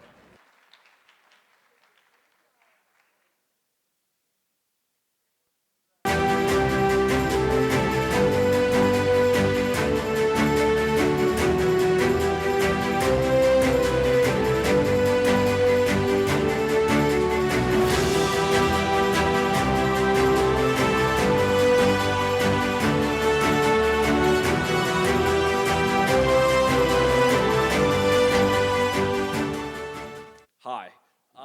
I personally think Kyle got snubbed because there's no video proof of this, and this was not an organized basketball game. But I want to shout out all the staff for not being able to guard me and letting me shoot that shot with 3 people on me, and Miss Bierkin for doubting me. Thank you.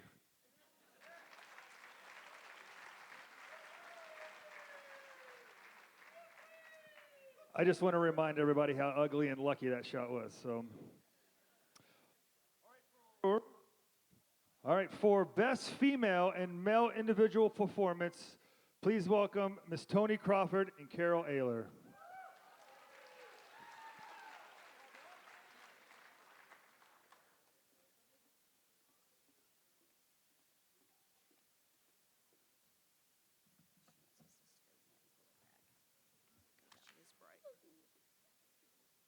Hello.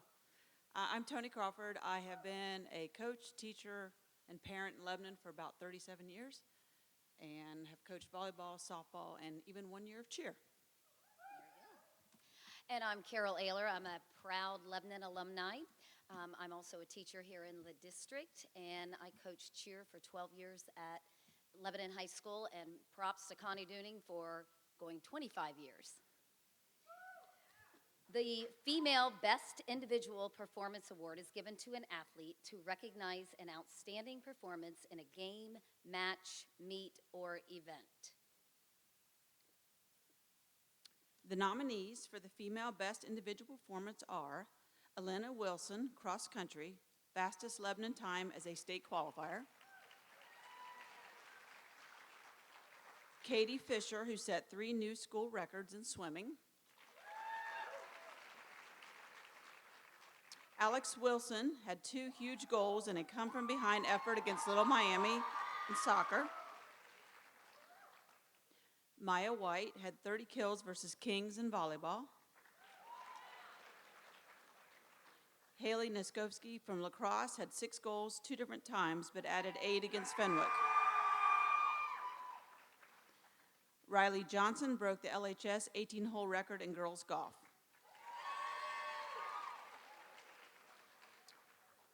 What fantastic accomplishments by all of you. Congratulations.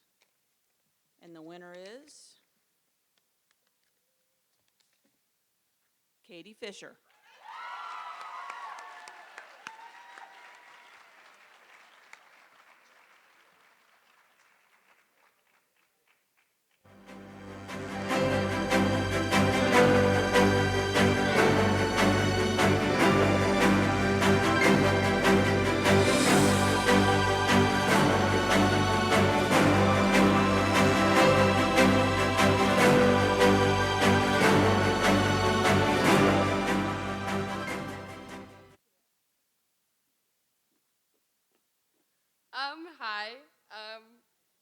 like to thank my family, my friends, my coaches, and through the past couple years, I know everything's been weird and hard, but I appreciate having your support. Thank you.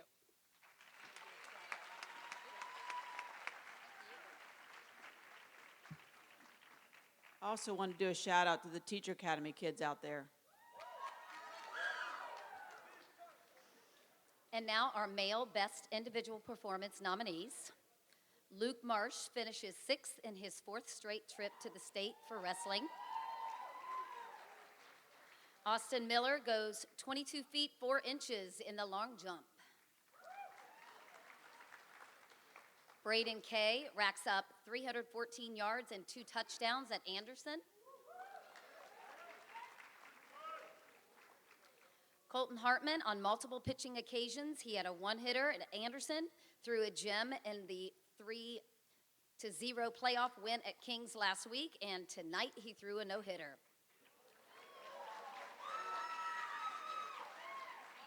Cam O'Connor scored 28 points with 4 assists versus Milford. Sean Kober bowls a 2-game series of 484. J.D. Flegg finishes top 10 all-time at LHS in 3 different track categories, including the school record in the 3200.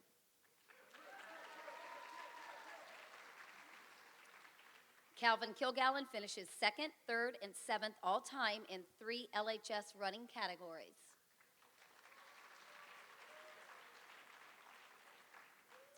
Parker Dilhoff knocks 3 home runs out of the park versus Turpin on March 30th. And Jackson Newman beat his brother's LHS lacrosse record of points in a game when he had 12 against Miamisburg. Great job by all of you guys. You should be very proud of your nominations. And the ESPY goes to Luke Marsh.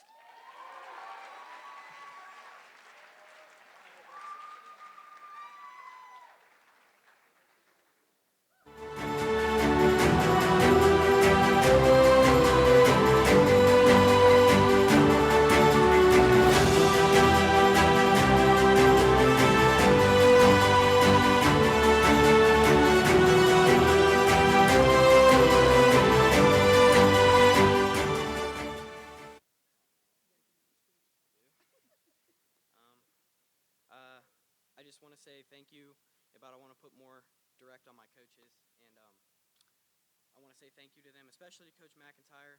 He wrestled with me almost every single day, made me better. Yeah, thank you.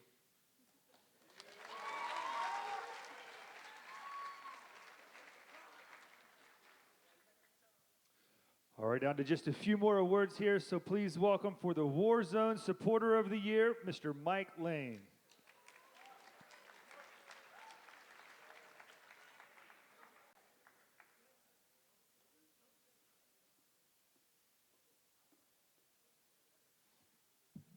They aren't kidding. You can't see anything up here. As mentioned, my name is Mike Lane. I did not go to Lebanon. I actually went to a very small school just south of here called Mason. And when I went there, we graduated with 150 kids. I later taught and coached there, but as Mr. Vandergriff would tell you, I like maroon and white a lot more these days. So we moved here about 15 years ago to give our kids better opportunities, more opportunities, and we have not regretted one single second of that. About 5 years ago, I was actually sitting in the barber's chair. Things can change a lot in 5 years. But I happened to have a conversation with the barber and said, hey, I'd like to buy something in town, and the conversation of Wits came up. And he happened to know that Wits was maybe available. So fast forward about a year ago, and Keith and I met, and I said, you know, I knew he was working on trying to get the War Zone back to what it used to be. If you remember about 4 years ago, I think student attendance was down. But man, the War Zone changed this year. And we are very proud to be a part of that, a very small part. But I'm here tonight to introduce the nominees for the War Zone Supporter of the Year. It's been great seeing so many students back in the stands this year supporting their classmates. These particular upperclassmen were front and center for a lot of sporting events, home and away. The nominees for War Zone Supporter of the Year are Allie Bisman,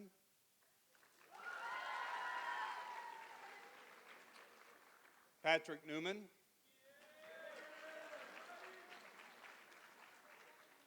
Logan Franz, Gracie Spatz, Jack Cecil, Molly Edmonds, Jade Nupper,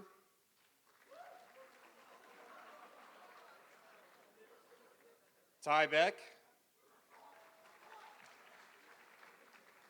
and Brock Hodges. And the SB goes to Allie Bisman.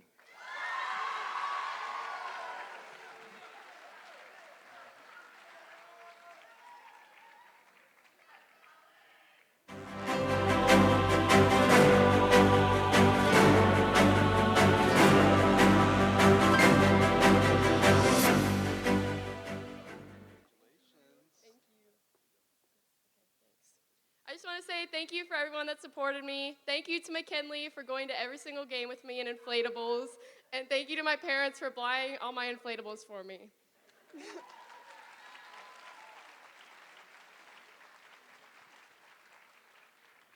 All right, to present the most outstanding girls team of the year, please welcome Micah Failer and Coach Shant Lamb.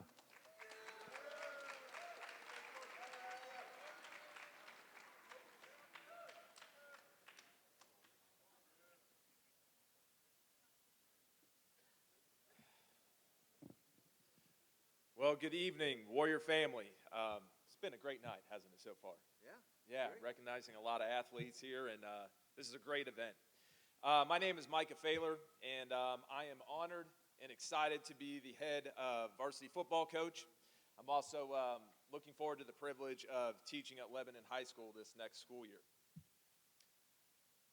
By the way, this guy is going to be special, so Lebanon Warrior football fans, be ready. I'm Sean Lamb. I'm a social studies teacher for 25 years and was the head football coach for 13 seasons. And one thing before we get to the female team of the year, after hearing DJ Scotty C. Chamberlain earlier tonight, now I know why he's always available when we ask.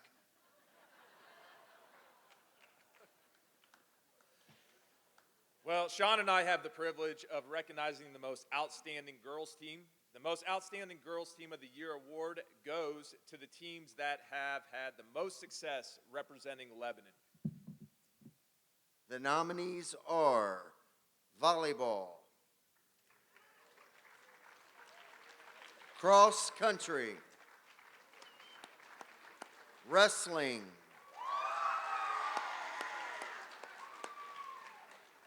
my favorite, competition cheer, bowling. Congratulations to all the nominees. The winner of the most outstanding girls team award is to you, Coach Failer. All right.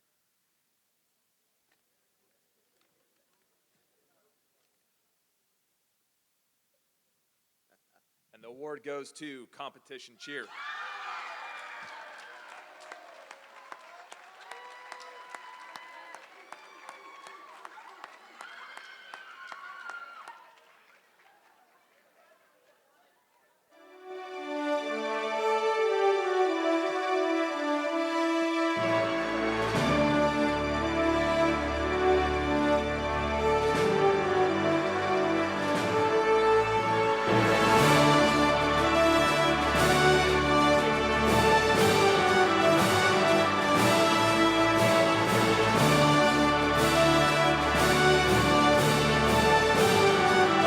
Not expecting that, I can tell you.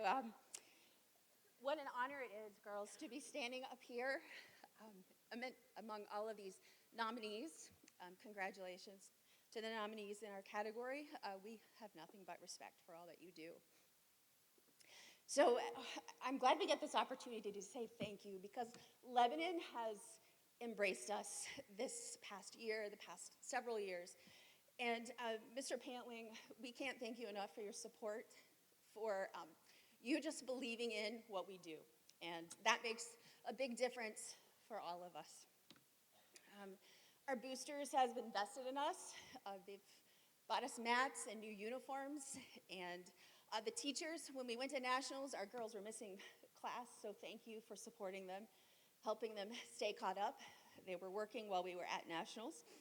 And one of the things that I just thought of, but that meant so much to our girls, we were in the airport and we saw a video that was circulating. And we're usually the people making videos and wishing everyone good luck or supporting others. And there was a video that was wishing us good luck and teams and teachers and coaches, and that made a difference. So thank you for that. Our community of Lebanon, like I said, has just rallied around us. They support all of our fundraisers, and we have some very generous alumni who have helped get our girls to nationals. It was an expensive ordeal and involved a lot. And I think also, I know there are probably some cheerleaders and coaches in here tonight, former coaches. Thank you. Thanks for paving the way for cheerleaders to be up here tonight at an ESPYs award. So, and then our families, thank you for the time and your money, your investment in these girls to help our program reach our goals. You may not know, our season starts in June with choreography and conditioning and training, and we go through February to nationals, where we hope to be again this coming year. And it is anything from comfortable. I can tell you that the girls had injuries, and we had to fight back through that as well, and some tough losses, but it prepared us for nationals and competing against teams from across the country. So, ladies, congratulations. You did it. You made it. Your work ethic and your leadership, your service. We always say we're proud, but you represent Lebanon with class. Thank you to our seniors, and this has been years in the making, so thank you all.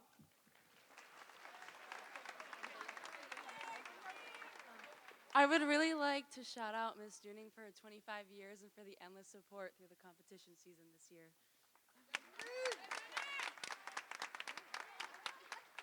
I'd like to thank all of our coaches, especially Christy Smith, who came in our seniors freshman year and revamped the entire program for the past 4 years. And this is the first time in LHS history we've ever qualified for nationals, ever been on that rank. And we got third in the state this year, which is amazing. And go 5th and 7th.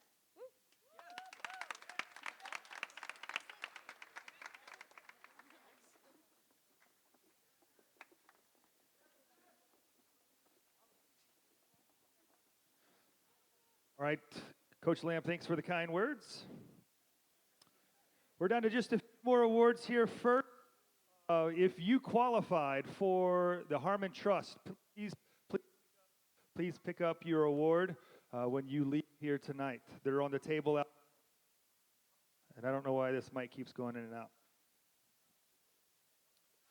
So for the most outstanding boys team, please welcome again to the stage Karen Miranda and Aaron Edmonds.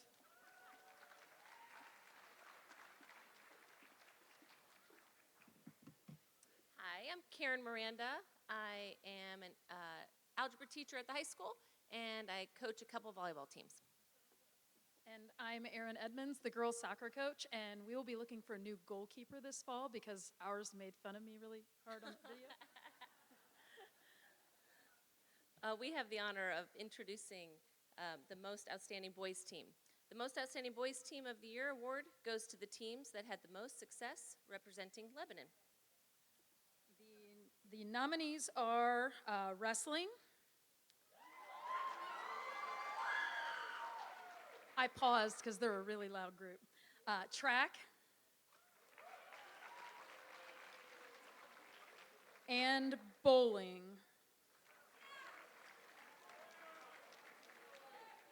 Congratulations to all of the nominees, and the winner of the Most Outstanding Boys Team Award is Wrestling.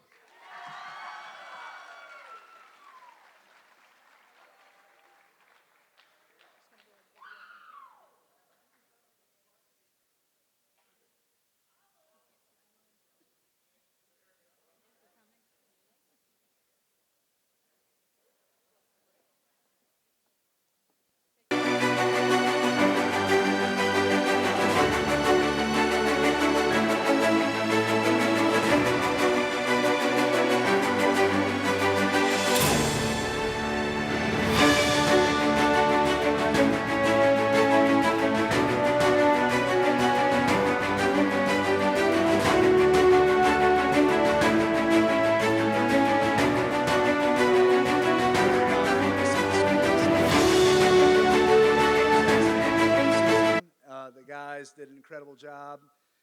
I guess the only thing I could say is the schedule was tough. Winning was not guaranteed. We put them to the test every week, and they did it. And that's all I have to say about that. So, there you go. Hey, Luke, say that's light work. I just want to say I'm grateful for my team. I made some of the best friends I've ever had the pleasure of meeting on this team. So.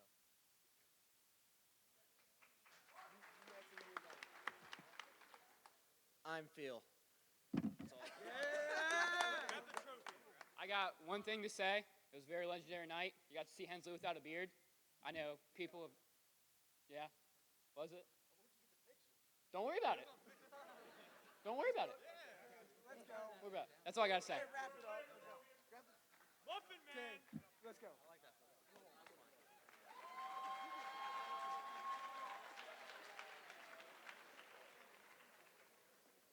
I feel like we need to get some sponsors like Great Clips or something to sponsor the wrestlers next year.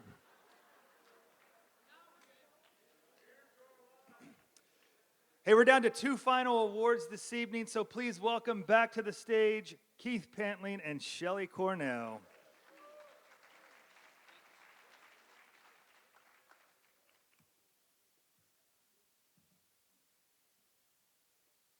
All right, it's our final award of the night, and what a night it's been. Thank you again for everyone's support, all of our coaches, parents, all the students that helped us out, sponsors, the boosters, everybody. Thank you. It went a little long. We'll try to get it moving quicker again next year, but hope you'll be back. And thanks for hanging in there with us. Congrats to all of our nominees again. It's about the nominees and the success that all of you have had. And now, Male and Female Athlete of the Year. What an honor to be in this group. Regardless of the outcome, all of your success this year will be remembered for a long, long time. Here are the nominees for Female Athlete of the Year. Lily Cropper, volleyball. Alex Wilson, soccer, wrestling, and track. Morgan Cope, wrestling. Danny Hicks, who missed her senior year, but we wanted to recognize her as she was nominated for this award her junior year in soccer. Katie Fisher, swimming. Alena Wilson, cross country. Sophia Roars, wrestling and softball. Riley Johnson, golf. And Nina Miranda, volleyball. Congratulations to you all. And the ESPY goes to... No, I got it. Alex Wilson.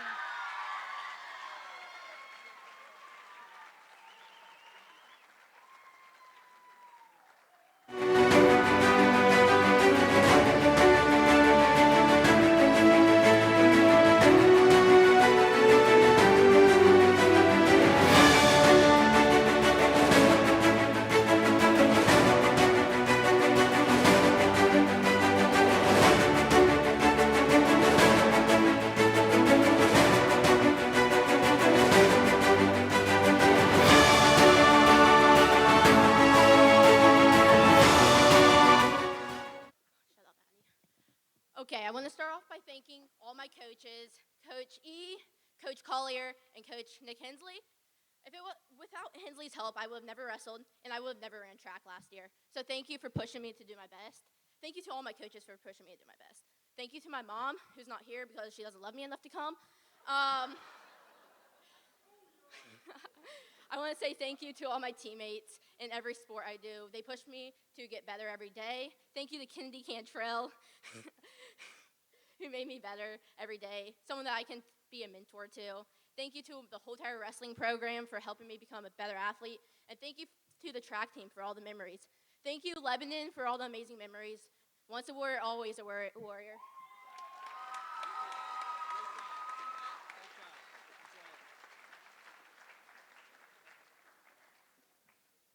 And now your nominees for Male Athlete of the Year. You've heard a lot of these names several times already today. First up is Luke Marsh. Luke Marsh had many accolades in wrestling and also got back on the football field and baseball this year. Zane Dooning, football as well as basketball and volleyball. Cam O'Connor, basketball. Parker Dilhoff, baseball and football. Austin Miller, track and field. Colton Hartman, baseball. And Seth Myers, football as well as track and field.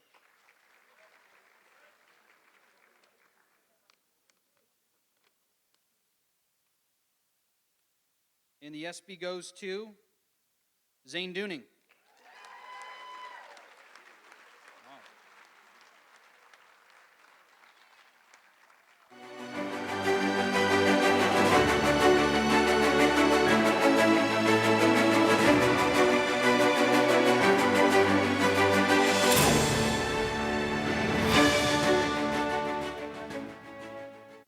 I would just like to thank God again, as well as my parents.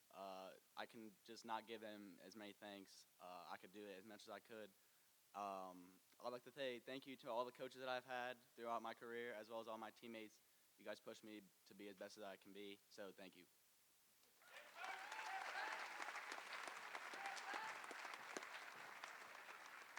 All right, guys, that was the ESPYs 2022. I want to thank Larry Price for staying up past his bedtime to be here with us right now. So, good night, everybody.